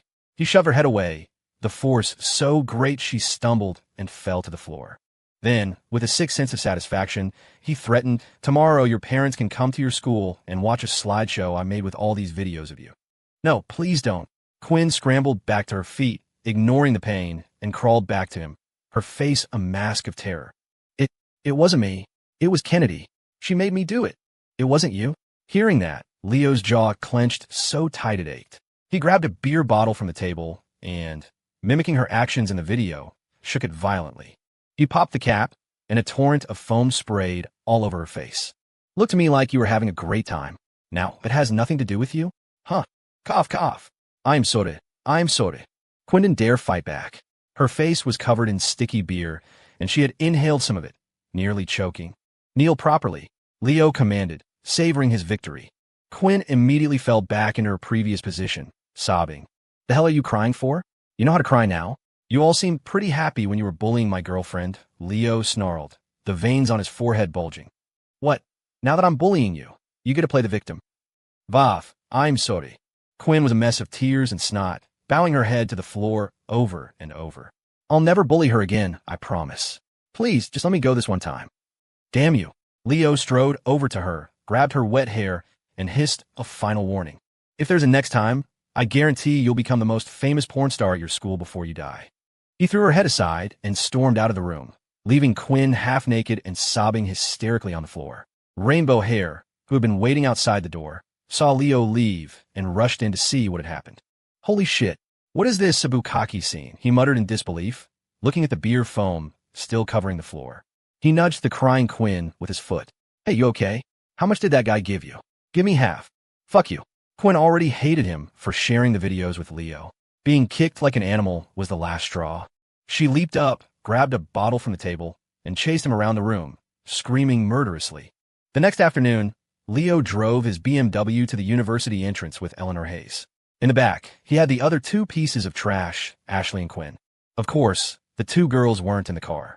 They were standing on the snow-covered sidewalk nearby, looking like cheap prostitutes waiting for a John. Both girls were terrified, looking as if their worlds had ended. Ashley, who had just come from her parents' house, had a face swollen from being slapped, and her clothes were caked with mud. Ashley's family was ordinary. Her parents were hard-working people who did nothing but work to make money. They had no idea that the daughter they worked so hard to put through college was a vicious bully. It's a common story, really. Many parents think their only job is to provide financially, and that the schools will teach their children everything else. They don't realize that without guidance, not every kid can control their worst impulses. After watching the video of Lily being bullied, her parents were furious. Her mother had made Ashley kneel in the snow in their apartment complex and had broken 2 broomsticks over her back. Of course, these two were just cronies. The real campus tyrant was Kennedy. Relying on her family's money and her father's connections in the education system, she did whatever she wanted at school. Lily was far from her only victim. Based on the videos Quinn and Ashley had given Leo, at least 20 other students had been bullied by her, including several physically frail male students. The methods of bullying were each more depraved than the last, enough to make your blood boil just watching them on a screen. A few minutes later, a girl in a brown coat finally emerged from the university gate, hugging herself against the cold as she walked toward the 2 girls on the corner. What's wrong with you two? I've been texting you for ages and you don't reply. Why did you call me out here? Kennedy asked, looking at her 2 silent, hesitant friends. What is it? Say something. And Ashley, what happened to your face? Her mom hit her, Leo said, walking over with Eleanor, his expression grim. But I guess a thing like you, with a mother who gave birth but never taught you anything, will never get to experience that feeling. Who the fuck are you? Kennedy tilted her chin up, looking Leo up and down dismissively. Oh, let me guess. You're that bitch's boyfriend from yesterday. Kennedy had sensed something was off with her followers the moment she saw them. And since the only person they had bullied recently was Lily, she quickly put 2 and 2 together. You little punk, what do you think you can do? Kennedy threatened, completely unafraid. I bet you don't believe that if you touch me right now, I can make your whole family. Smack. Before Kennedy could finish her sentence, Leo slapped her across the face, sending her sprawling into the snow. She was stunned, clutching her burning cheek as she stared up at him in disbelief. I'm telling you today. System alert. Eleanor Hayes' affinity has increased by 2 points. Current affinity, 60. Please continue your efforts. Leo was just gearing up to unleash a torrent of epic, well-articulated clapbacks when a system notification chimed in his head, completely throwing him off. He turned to look at Eleanor. Her pretty face, half hidden by her scarf, was flushed, and she was breathing heavily. It seemed the sight of him hitting someone was turning her on, as if she wished the slap had landed on her own face. Sister, we're taking down a bully here. Can you please be serious? You hit me? Do you know who my father is? HM? What? Your mom didn't tell you? Or did she say there were too many guys that day? So, she's not sure who your real dad is. Leo took 2 steps forward, causing Kennedy to scramble backward. Stay away from me. It's true what they say. Rich people are terrified of the reckless and the ruthless. In Kennedy's eyes, Leo was exactly that kind of person, someone with no fear and no limits. People like him didn't care about power or status. If you crossed them, they were capable of anything. Make the call, Leo said, tilting his chin at her. Call your mommy and daddy to come save you. See if your old man has time right now. You're so dead. Kennedy shot Leo a venomous glare and quickly pulled out her phone to call her father. The phone rang for over a minute before someone finally answered. Dad, I'm at school and someone hit me. You have to come. Is this Kennedy Sherman, daughter of Ken Sherman? This is the police. We've received a report that your parents have been using their professional positions to solicit and illegally accept bribes in exchange for favors. They are currently being investigated for bribery. Please report to the Portland Police Bureau's Detective Division within 3 working days to assist with the investigation. Beep, beep, beep. Hearing the dial tone, Kennedy couldn't believe her ears. Her old man had just transferred money to her yesterday. How could he be at the police station today? In disbelief, she called her mother, but the same officer answered, reciting the same official script. Clearly, her parents' phones had been confiscated as evidence. Who are you? Kennedy looked at the unfamiliar boy, her face a mask of despair. You should be asking who she is. Leo pulled down Eleanor's scarf, revealing her stunningly beautiful face. Ahem. The little heiress cleared her throat importantly, putting her hands on her hips with a proud, smug look that screamed, That's right, I'm the boss. Who is she? Kennedy asked, completely bewildered. Eleanor. The truth was, not only did Kennedy not recognize Eleanor, but her parents probably had no idea that the girl standing before them was the daughter of Portland's wealthiest man. Harrison Hayes was not only good at keeping his family's information private, but they also operated on completely different levels. They weren't even in the same universe. Just as Leo was about to say something, a police car, siren blaring, pulled up to the curb. The 3 girls panicked. Ashley, the one with the weakest nerves, collapsed to the ground, crying. Who called the police? Where's the campus bullying? 2 officers got out of the car, their expressions serious as they surveyed the scene. This was 2024. Serious bullying cases were no longer swept under the rug. If the circumstances were severe enough, the perpetrators could spend the better part of their lives in prison. You'll find out at the station, Leo said, spitting on the ground in disgust. He handed his phone to the lead officer. Take a look at these videos. All right, Kennedy Sherman, Quinn, Ashley, you 3 are under investigation for assault and unlawful imprisonment. The officer's face grew grim as he watched the videos. He couldn't believe that these seemingly normal girls could be so vicious. Now, call your parents and tell them to meet you at the precinct. You're all coming with me. Around 1 in the afternoon, Isabel Vance arrived at the Portland Police Bureau's Detective Division with Lily Reed. The police needed to take her official statement. For the past 2 days, Isabel had been helping Lily move, while also providing comfort and emotional support. Leo hadn't hidden what happened from Isabel, and she was, of course, furious when she found out. She was already fond of the kind, simple girl, and now that Lily was mixed up with Leo, Isabel felt a pang of guilt. If Leo hadn't assured her he could handle it, the landlady would have dealt with the 3 vicious girls herself. The moment Lily arrived at the station, the parents of Ashley and Quinn rushed toward her as if she were their savior, crying and begging her to sign a leniency statement. They even forced their daughters to kneel before Lily, their faces streaked with tears as they begged for forgiveness. The preliminary assessment was that the 2 girls were facing at least 3 years in prison. No matter how horrible they were still their daughters, and the parents were desperate to find a way to mitigate the damage. As for Kennedy, there was too much evidence on her phone. She was just as arrogant and malicious off campus as she was on. While her parents had certainly padded their pockets with kickbacks, they were competent employees who brought significant profits to their company. Most bosses would turn a blind eye to such employees making a little extra on the side, as long as they weren't too greedy. Unfortunately for them, their daughter had kicked a hornet's nest, provoking someone on a completely different level. Before they could even start pulling strings and calling in favors, Harrison Hayes had already laid a trap for them. Their boss wasn't about to risk offending Harrison Hayes for two competent but replaceable employees. And what about Ken Sherman's connection at the Department of Education? What good was that now? If this had been an ordinary student, he might have been able to call in a favor to mediate and smooth things over. But when the department learned that Portland's richest man was pulling the strings, all of Ken Sherman's so-called connections wanted nothing to do with him. They cut ties so fast it was like he never existed. No one was willing to stick their neck out for him. In less than a day, Kennedy's entire world, her proud parents and their network of connections, had been completely dismantled. The three of them were now in jail, probably still trying to figure out who on earth they had managed to offend. What should I do? Lily asked, looking helplessly at the parents being held back by the officers. She turned the decision over to Leo. Do whatever you want to do, whether you sign it or not. Those two are going to prison, Leo explained calmly. But if you do sign, they'll serve less time. Whatever happens, I've got your back. You just have to make a choice. Lily looked at the wailing parents, then at the two bullies who were looking at her with pleading eyes. Her mind made up. She followed an officer to give her statement. If you ask me, those two should be locked up for life. Keep them from coming out and hurting anyone else, Isabel spat, looking at the two handcuffed girls with disgust. Lily was such a good girl. How could she have been bullied like that? Even Isabel, who was normally so good-tempered, was shaking with anger after watching the video. She had a lovely daughter of her own. The thought that Maddie might encounter monsters like these when she was older filled Isabel with a cold fury. Eleanor, we owe you a big thanks for this, Isabel said, greeting her with a smile. The landlady had been prepared to use her own connections to help Leo, but he had gone straight to the ultimate problem solver. In less than 2 days, Eleanor had all three girls brought to justice. Eleanor just shook her head, a sweet, innocent smile on her face. It's nothing. Leo is my good friend. He is, isn't he?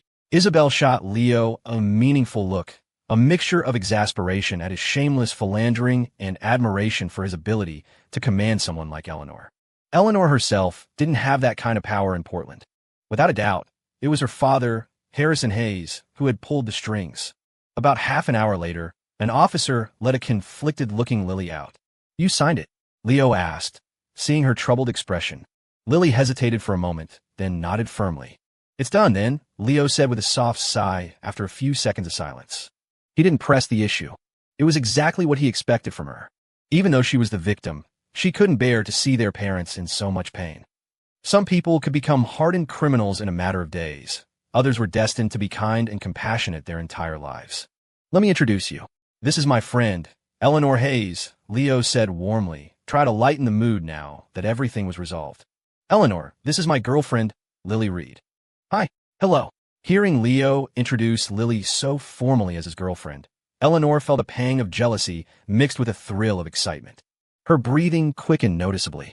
Isabel also tried to bridge the gap between them.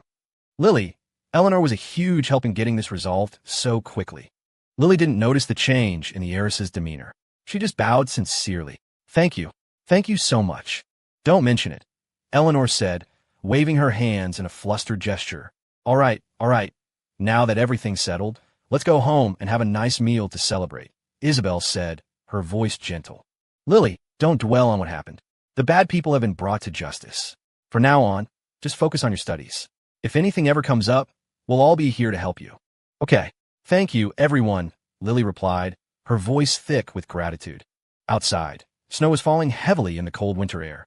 But in that moment, Lily felt nothing but warmth in her heart. Driving back to the villa at Willow Creek Estates, Leo found that the once empty house had been transformed. Isabel and Lily had arranged it beautifully. It was fully stocked with all sorts of daily necessities, filling the large, cold space with a warm, welcoming atmosphere of a home. In the living room, Eleanor and Lily were unboxing packages. Isabel had ordered a mountain of household supplies online. The landlady had already started treating this place as her second home and was naturally determined to get everything in order. Leo came down from his upstairs bedroom and went into the kitchen, lowering his voice. Isabel, I saw your clothes and pajamas in the bedroom with Lily's. Have you two been sleeping together the past few days? What about it? The landlady replied matter-of-factly. Lily's spirits had been low, and Leo hadn't been around to take care of her. Isabel had been staying with her every night. Nothing, just asking, Leo said with a sudden grin. His mind immediately conjured an image of the graceful Isabel holding the sad, vulnerable Lily in her arms as they slept together. He just wondered when he'd be able to join them. Isabel immediately sensed his dirty thoughts and gave him a playful pinch. You little brat, are you thinking about something lewd again? I've been framed, Leo said with a laugh, quickly changing the subject. Isabel, why don't you and Maddie move in here too? There are so many empty bedrooms upstairs they're probably collecting dust. Hush, and help me prep these vegetables. Isabel shot a glance at Lily, who was busy unpacking boxes in the living room, and handed him a basket, her expression complicated. She wanted to move in with him. That had been her plan from the beginning. Otherwise, she wouldn't have encouraged him to pursue the innocent girl. But their three-way relationship hadn't reached that stage yet. In Lily's eyes, Isabel was still an outsider. What reason did she have to intrude on their life together? Isabel, after the holidays, bring Maddie here to stay, Leo said in a low voice. I'm going to Lily's hometown for the holidays, and I'll bring her younger sister back with me. You can bring Maddie over to play with her. Once the two girls get to know each other, you can help get her sister enrolled in the same preschool as Maddie. Then, for all intents and purposes, Lily will have to agree to you moving in. She'll probably even thank you for it. You little devil, you've had this planned out all along, haven't you? Isabel was astonished by his seamless plan. No wonder you wanted to go home with her for the holidays. This was your endgame. I'm just thinking about the big picture. So what do you say, Isabel? Move in after the holidays? Leo didn't deny it. Then the five of us can be a family. Isn't that what you wanted before? Just prep the vegetables, she said, her face flushing at the mention of a family of five. But she didn't say yes, and she didn't say no. Leo knew she was giving him the green light. The landlady probably never dreamed that his plans involved a family much larger than just five. After a lively dinner, they all chatted in the living room for a while before Isabel left to pick up Maddie from preschool. Well, Leo, I should get going too, Eleanor said, standing up. Lily, I live in Building B. If you ever want to hang out, just text me. Okay. Thank you so much, Lily said. She really liked Eleanor's warm and kind personality. And after all the help she had provided, Lily was incredibly grateful to have her boyfriend's rich and powerful friend on her side. You're welcome. Bye. Eleanor waved goodbye with a smile, leaving Leo and Lily alone in the vast living room. An awkward silence fell between them. Have you gotten used to living here these past few days? Leo finally broke the quiet. Want me to show you around the neighborhood? Lily shook her head, then apologized, her voice full of remorse. I'm so sorry. I made you worry. Lily had never been the type to burden others, which was the main reason she had kept what happened at school to herself.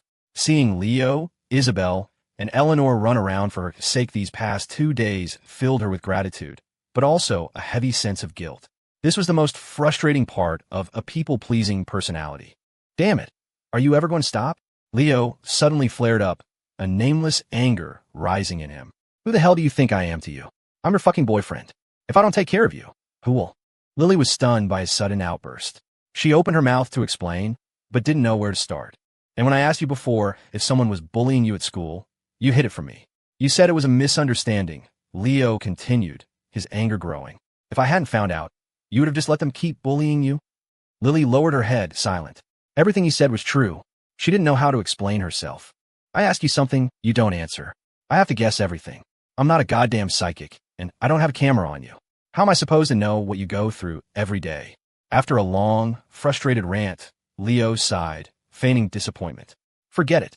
You clearly don't see me as your boyfriend anyway. I think we should just break up. No. Hearing those words, Lily, who had been meekly taking his scolding, shot her head up.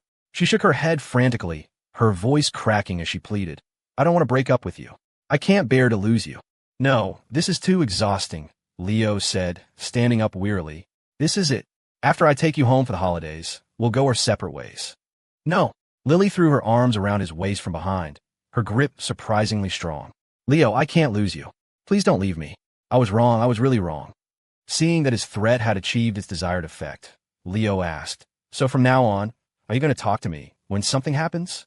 I will, Lily nodded frantically, her slender arms clamped around him like crab pincers.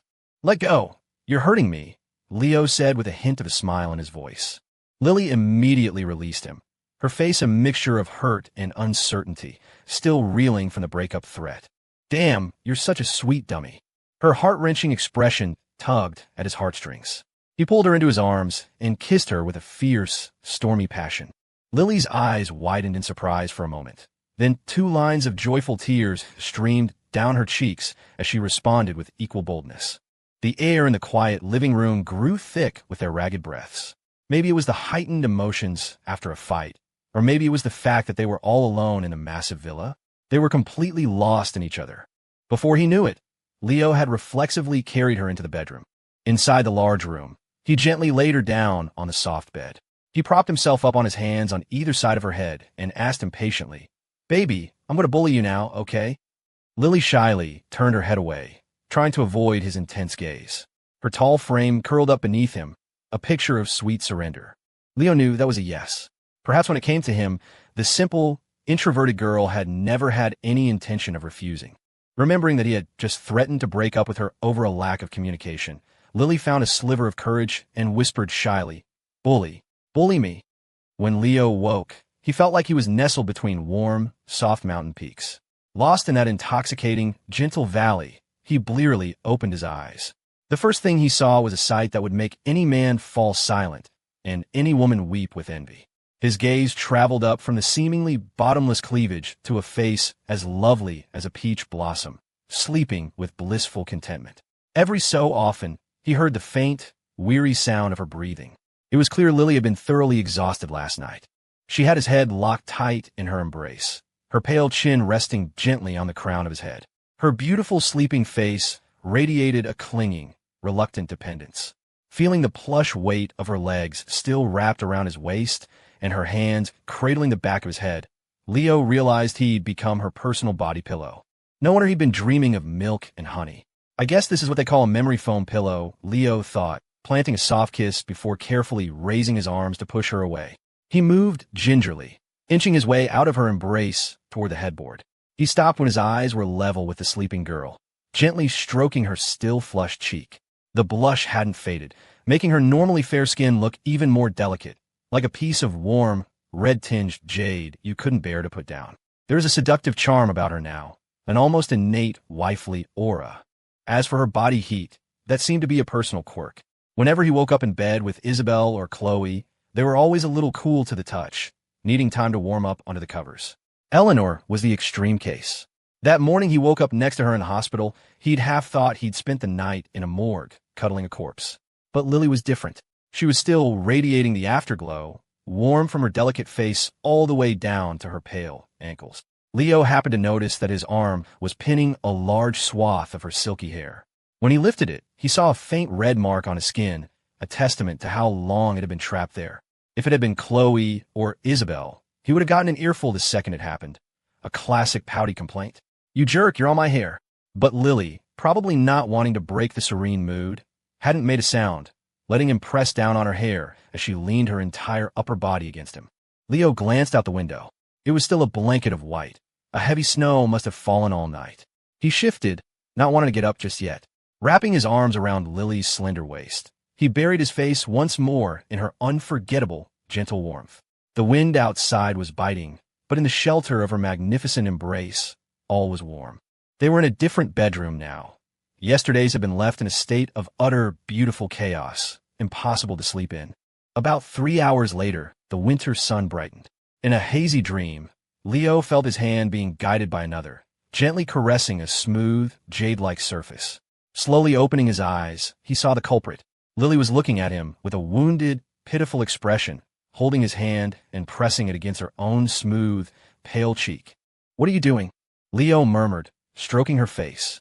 "You're up early. Why not sleep a little more?" "I had a nightmare," Lily choked out, her voice thick with tears. "Oh," Leo asked, concerned. "What did you dream about?" "I dreamt you were mean to me again," she said, her expression full of genuine hurt. If Chloe or Isabel had said something like that waking up in bed, it would have been a playful bid for more affection, an excuse to stay tangled in the sheets. But when Lily said it, he knew she meant it. She wasn't hurt by what had happened last night. Leo's skills in bed were far too refined to leave any girl feeling anything but pleased. The word again told him everything. It was about the argument in the living room yesterday, the things he'd said that had almost broken them up. She was a sensitive, insecure girl at heart. Of course she'd be hurt after being yelled at by the man she loved, making him touch her face while he was asleep. It was such a childish move, a desperate, secret attempt to grasp at some semblance of comfort and security. "I'm sorry." Leo's heart softened. He pulled her tall, full-figured body into his arms, his hands gently cupping her smooth, delicate backside as he apologized sincerely. "It was all my fault. I was a jerk yesterday.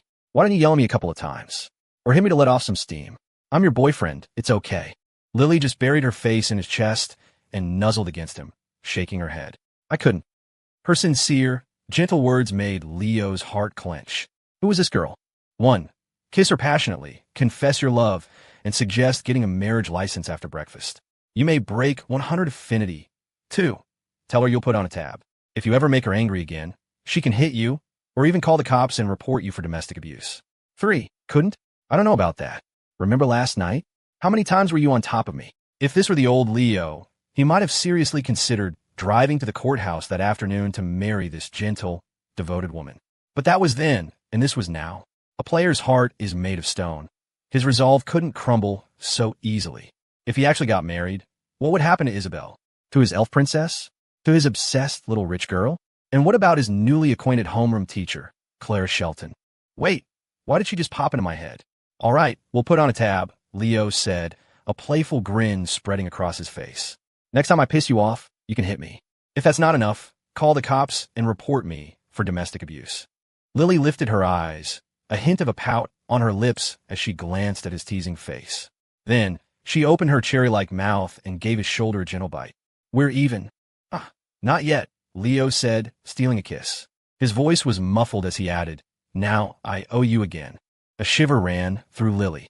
A blush crept up her cheeks as she looked down at the man in her arms. She raised a hand to gently stroke his messy hair, her shy expression melting into one of tender indulgence. "You're the worst," she whispered. "You just love to bully me." With Leo's help, Lily's only real fear at school had been eliminated. The very next day, Leo called Isabel and had her drive Lily to campus in her luxury car, making a conspicuous show of it. College was just a microcosm of the real world, and you were bound to run into students and even professors who looked down on people. Sometimes a little strategic flexing could be a powerful deterrent. Because of the bullying incident, Lily had become quite well known around PSU.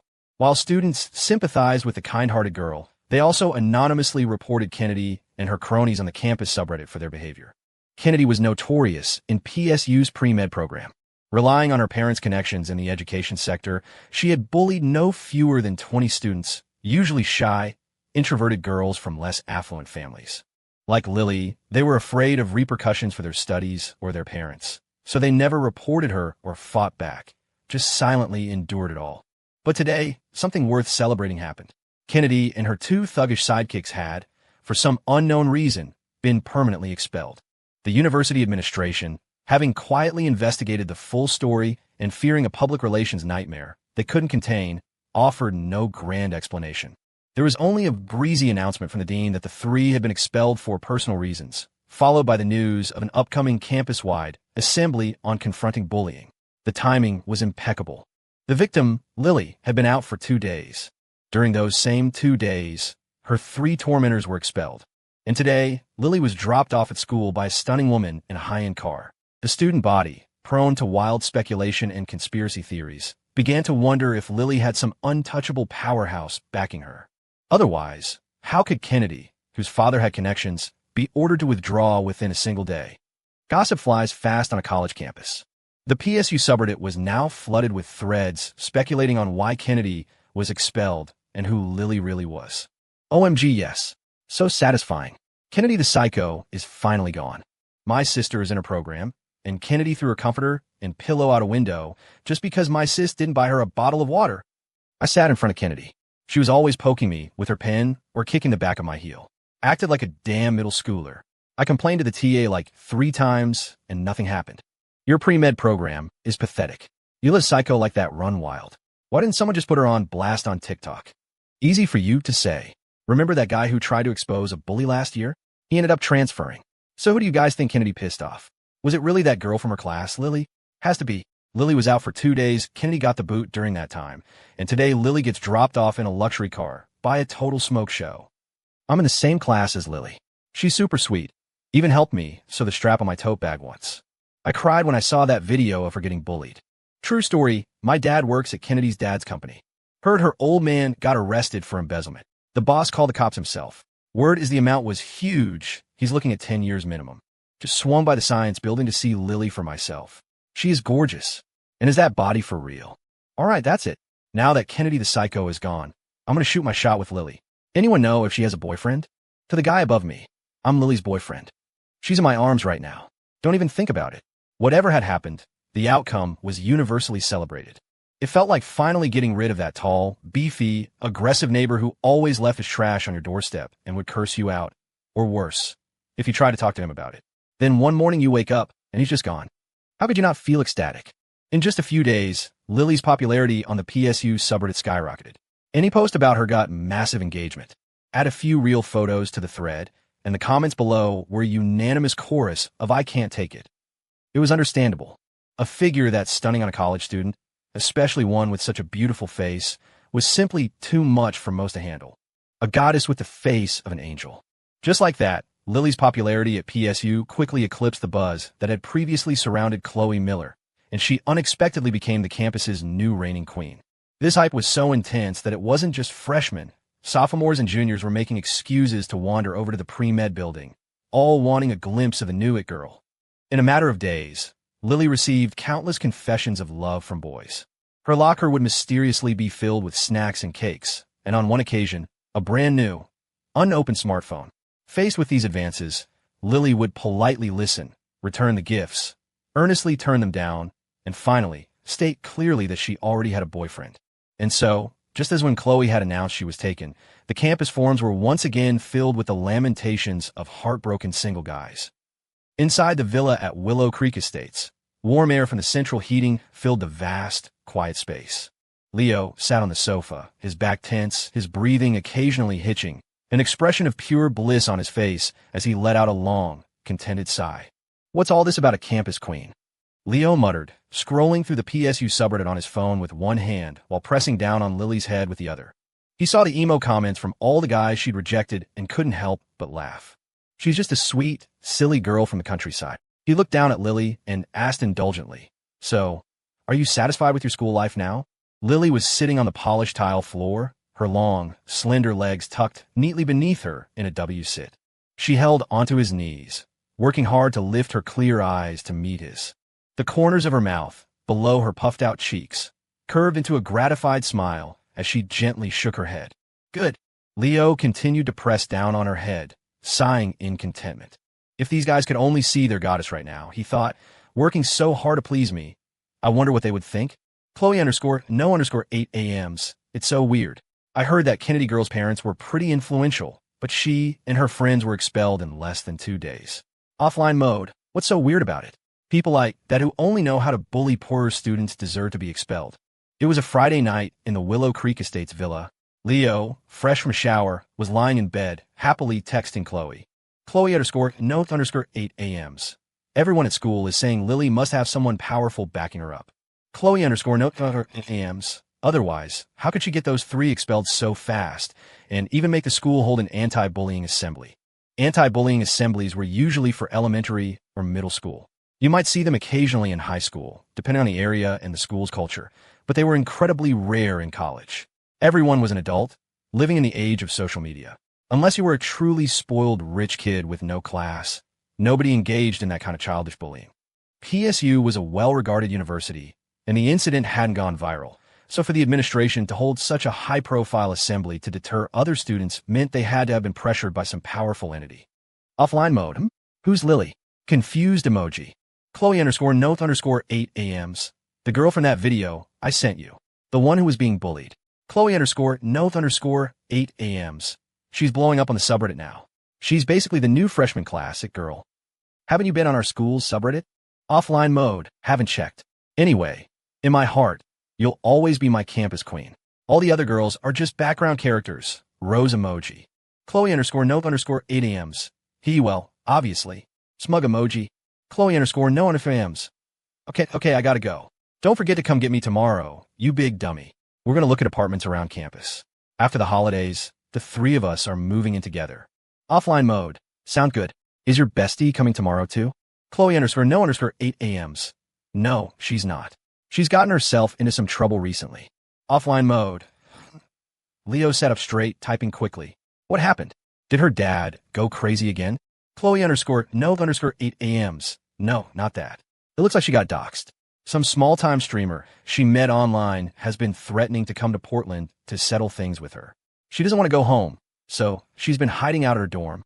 Offline mode, I see. Is it serious? Maya had a habit of charming nerdy gamers into boosting her accounts and grinding levels for her, then promptly deleting and blocking them the moment they suggested meeting up. Playing with fire like that, it wasn't surprising that one or two extremists would eventually dox her. Chloe_no_8 AMs. Probably not. Worst case, she could just call the cops. It'll be fine. Offline mode. Well, if anything happens, you tell me. Your man has some connections in Portland. Smug emoji. Chloe_no_8 Okay. Chloe_no_8 AMs. By the way, dummy, when are you going to be free to video chat? My hands are getting sore from typing. Pouting piggy emoji. Ever since moving into the Willow Creek villa, Leo hadn't dared to video chat with Chloe. He was worried she'd see his new place and come looking for him, and even more worried she'd find out about Lily. So he lied, telling her he was in pre-production for a new film and busy auditioning actors, which meant his line was always tied up. Offline mode, what's the rush? Once we're living together, forget video chat. We can chat face-to-face and body-to-body. Devil emoji. Chloe_no_8 Puppy smacking a heart emoji. After a bit more small talk, Leo put his phone down just as Lily emerged from the bathroom. The moment she stepped into the bedroom, a jolt went through him, sending a surge of heat through his veins despite the winter cold. She was wearing a pure white, loose-fitting, and incredibly sexy satin nightgown. It was a high-low cut that draped over her hips, with no pajama bottoms underneath. Her long legs, freshly washed, were a flawless expanse of pale, rosy skin fully on display. Paired with her slightly uncomfortable expression, the effect was devastatingly pure, sultry, and alluring all at once. Leo, I think I bought the wrong size. It feels really tight. As if on purpose, Lily undid one of the strain buttons right in front of him. An expanse of snowy white threatened to spill out, and Leo's eyes went wide. Seeing his captivated expression, a fleeting look of triumph flashed across Lily's face. She walked over to him and shyly shifted her hips from side to side. What do you think? She asked nervously. Does it make me look too small? It's great. Not small at all, Leo said, his heart pounding as he averted his gaze. Lily had changed so much recently. At school or out in public, she was still the same introverted shy girl. But when they were alone at home, she became increasingly passionate and proactive, especially at night. Sometimes, Leo felt like he didn't even recognize this once timid girl. You're not even looking properly. Lily pouted, placing her hands on his head and turning his face toward her. Her expectant expression all but screamed, praise me. Ever since they had sealed the deal, it was like a switch had been flipped in Lily. She constantly, and with feigned innocence, showed off her magnificent figure. His praise was like a drug to her. She had even started buying sexier clothes online to model for him. At first, she'd been shy about it, but after he complimented her figure, she became obsessed, browsing Amazon whenever she had a spare moment, buying anything she thought was pretty to show him. On the surface, she was asking for his opinion, but in reality, this once introverted girl was simply craving the approval of the man she loved. Lily's body, of course, was flawless, a natural supermodel's frame. She was the perfect combination of slender when clothed and sensuously curvy when not. Everything looked good on her. Leo's frequent praise always sent her over the moon, and in her elation, she would even proactively suggest wearing these sexy outfits while they played some very daring games. Lily threw her arms around him, pulling him gently down onto the bed. Do you like it? She pleaded, her voice a seductive purr. Tell me I'm pretty. My baby looks beautiful in anything, Leo praised with a grin. You're so popular at school now, I'm afraid you're going to break up with me. Never, Lily whispered, kissing him hard. Her eyes held a mesmerizing, almost obsessive glint. I'll always be yours. And you will always be mine. For you, I can't slack off no matter how tired.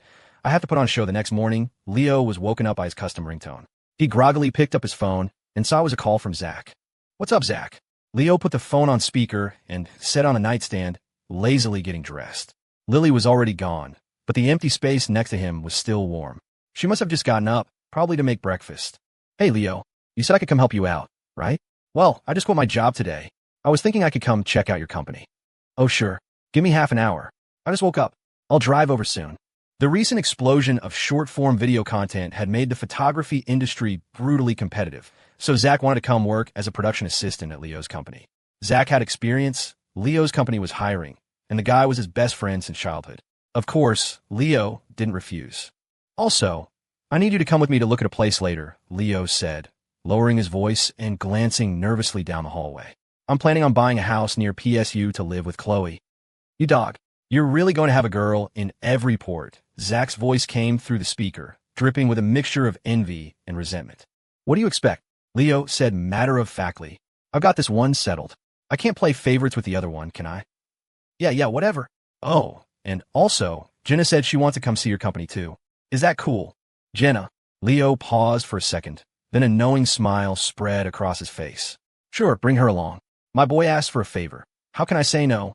Ever since Jenna had agreed to go out with Zach had been constantly hitting Leo up for advice, begging him to teach him how to talk to girls.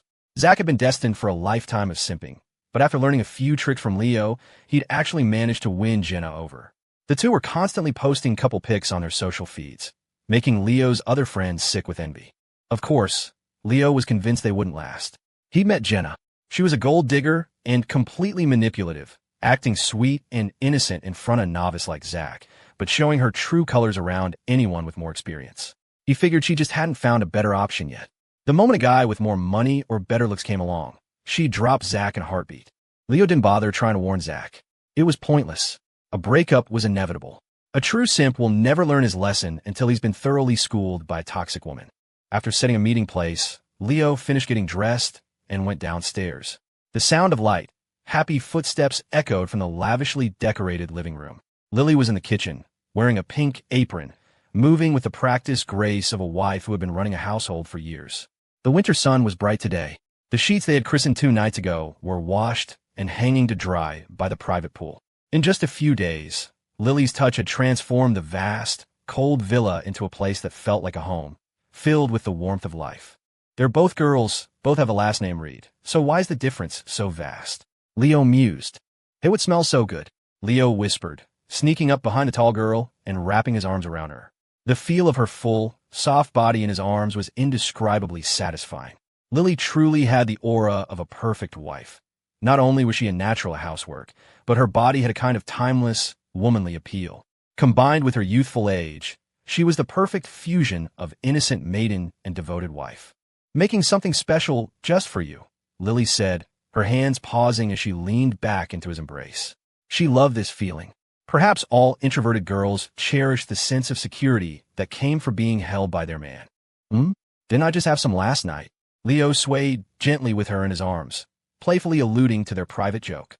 Don't talk about that," Lily stammered, her face turning crimson as she stared at the boiling noodles in the pot. He could see the blush spread down her pale neck, so intense that the fine hair stood on end. Clearly, last night's R-rated activities had provided her with a very thorough biology lesson. "So cute," Leo said, playfully patting her pert behind. "Going to brush my teeth." He swaggered off to the bathroom. After devouring the noodles, Leo was at the door, changing his shoes. Lily stood beside him, watching him with an unwavering gaze. Noticing a wrinkle on his shirt, she quickly reached out to smooth it, a small, contented smile on her face. "Hubby's off to work. Come give wifey a hug." Leo opened his arms wide. Lily's face lit up as she rushed into his embrace, her soft, full body colliding with his. "I might be busy for a while today. I might not be back tonight," Leo said, nibbling on her cheek. "You can call Isabel and Maddie to come hang out. You guys can take the car and go have some fun." "Okay, I will," Lily nodded. She quite liked the understanding landlady. "Drive safe. Call me if you're coming back so I can make you dinner." "I'll be watching my phone," she instructed, hugging his waist tightly and looking up at him with pleading eyes. "No problemo," Leo said, butchering a folksy Idaho phrase that made Lily giggle. "What? Was my accent that bad?" Leo frowned. "I've been watching TikTokers from Idaho for nights, just so I could impress your family when I visit." "Giddy up. How's that?" Sound authentic? It's very authentic, Lily nodded, lying through her teeth. I don't believe you. If it was, you wouldn't be laughing so hard. Come on, you say something. Just say giddy up.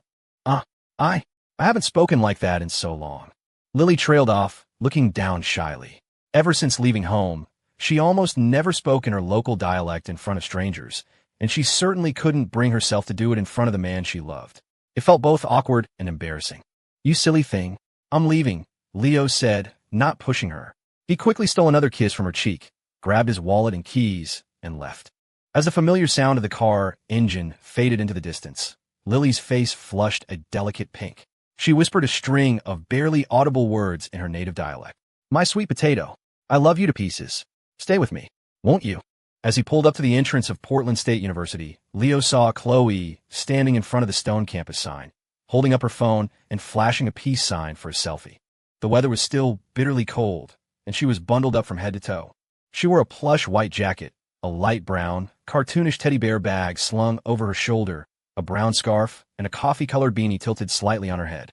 Between the scarf and the hat, her rosy cheeks and glistening cherry lips were visible, puffing out little clouds of white mist.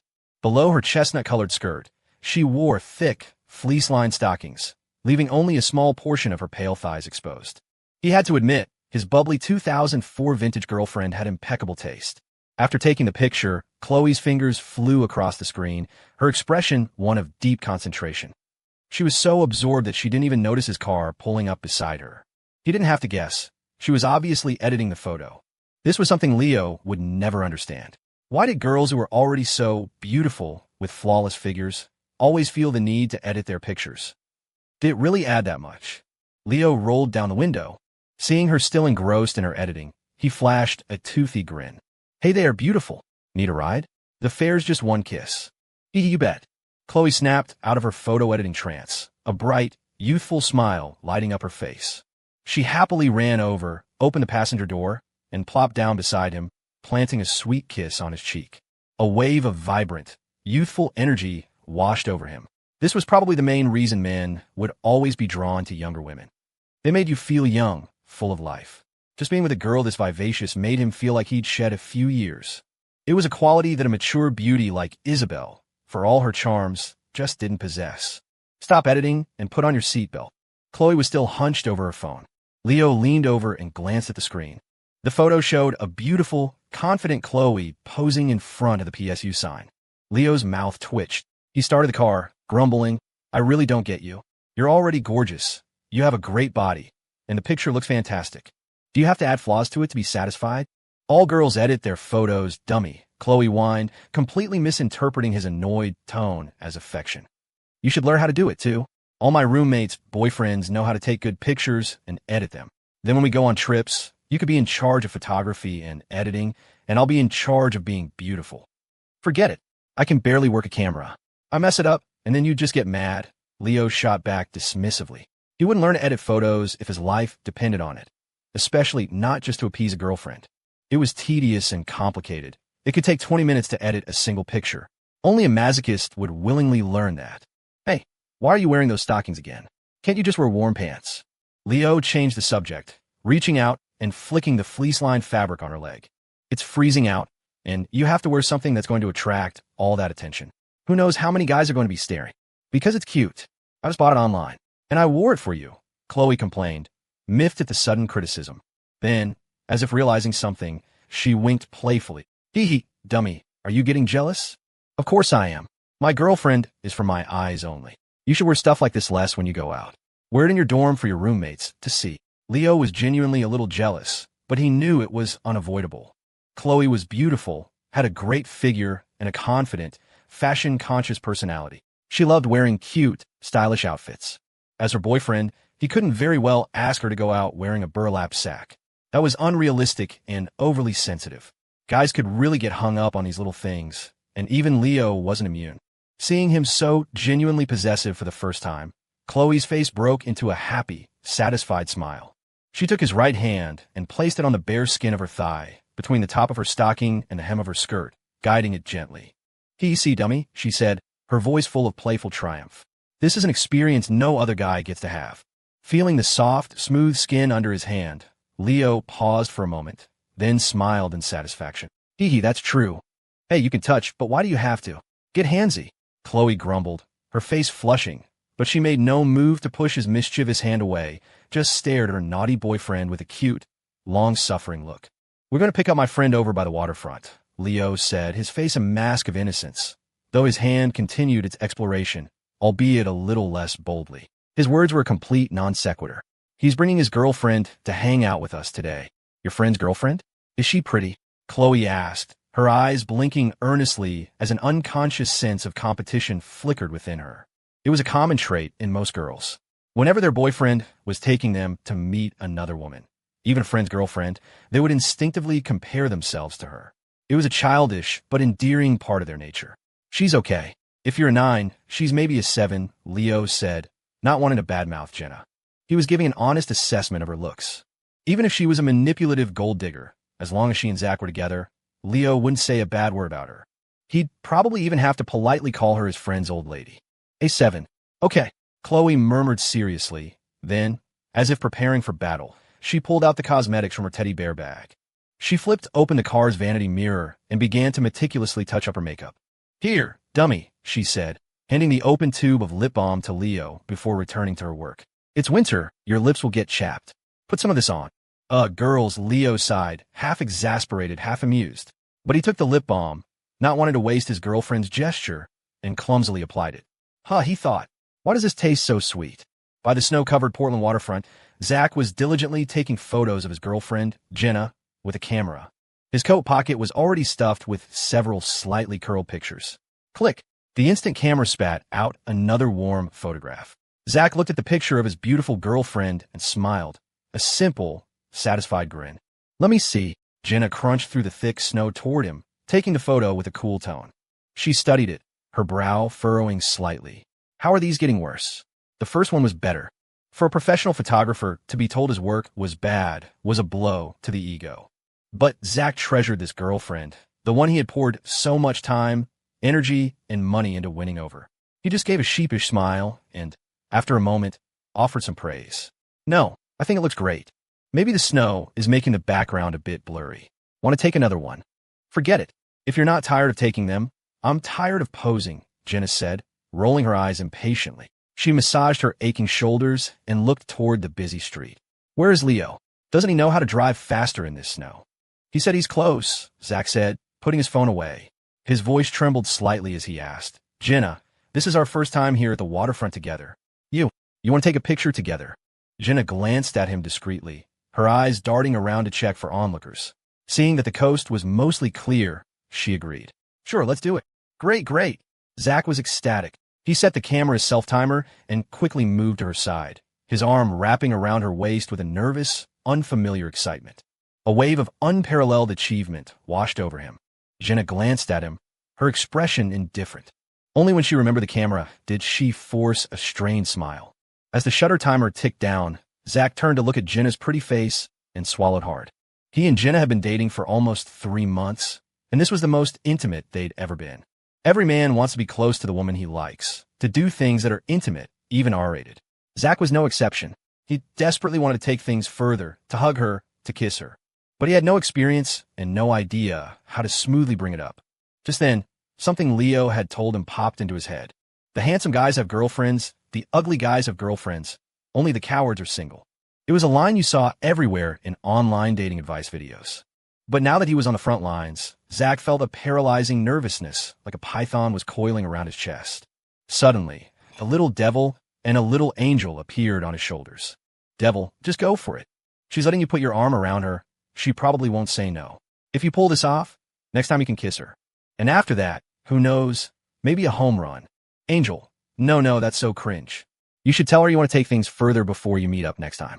That way, if she turns you down over text, it won't be as embarrassing. And a home run?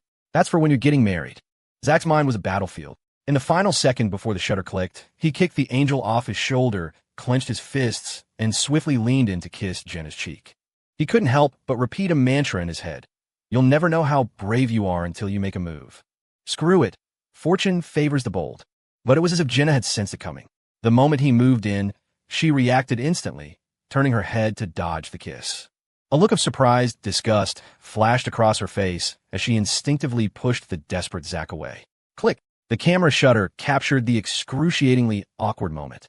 Seeing the look of pure relief on Jenna's face, Zach's hopeful, nervous heart plummeted into an abyss. It felt as if he had traded a moment of courage for a lifetime of introversion.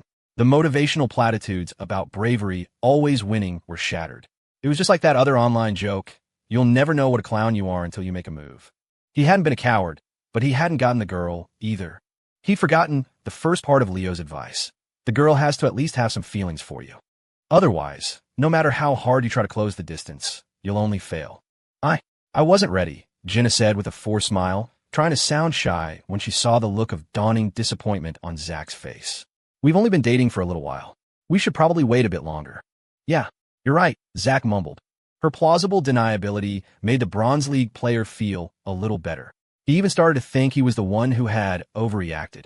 Kissing her without any warning was definitely too forward. Maybe next time will be different. Okay, don't look so down, Jenna said, stepping forward and taking his hand with a placating smile. Honey, what do you want to drink? I'll go buy us something.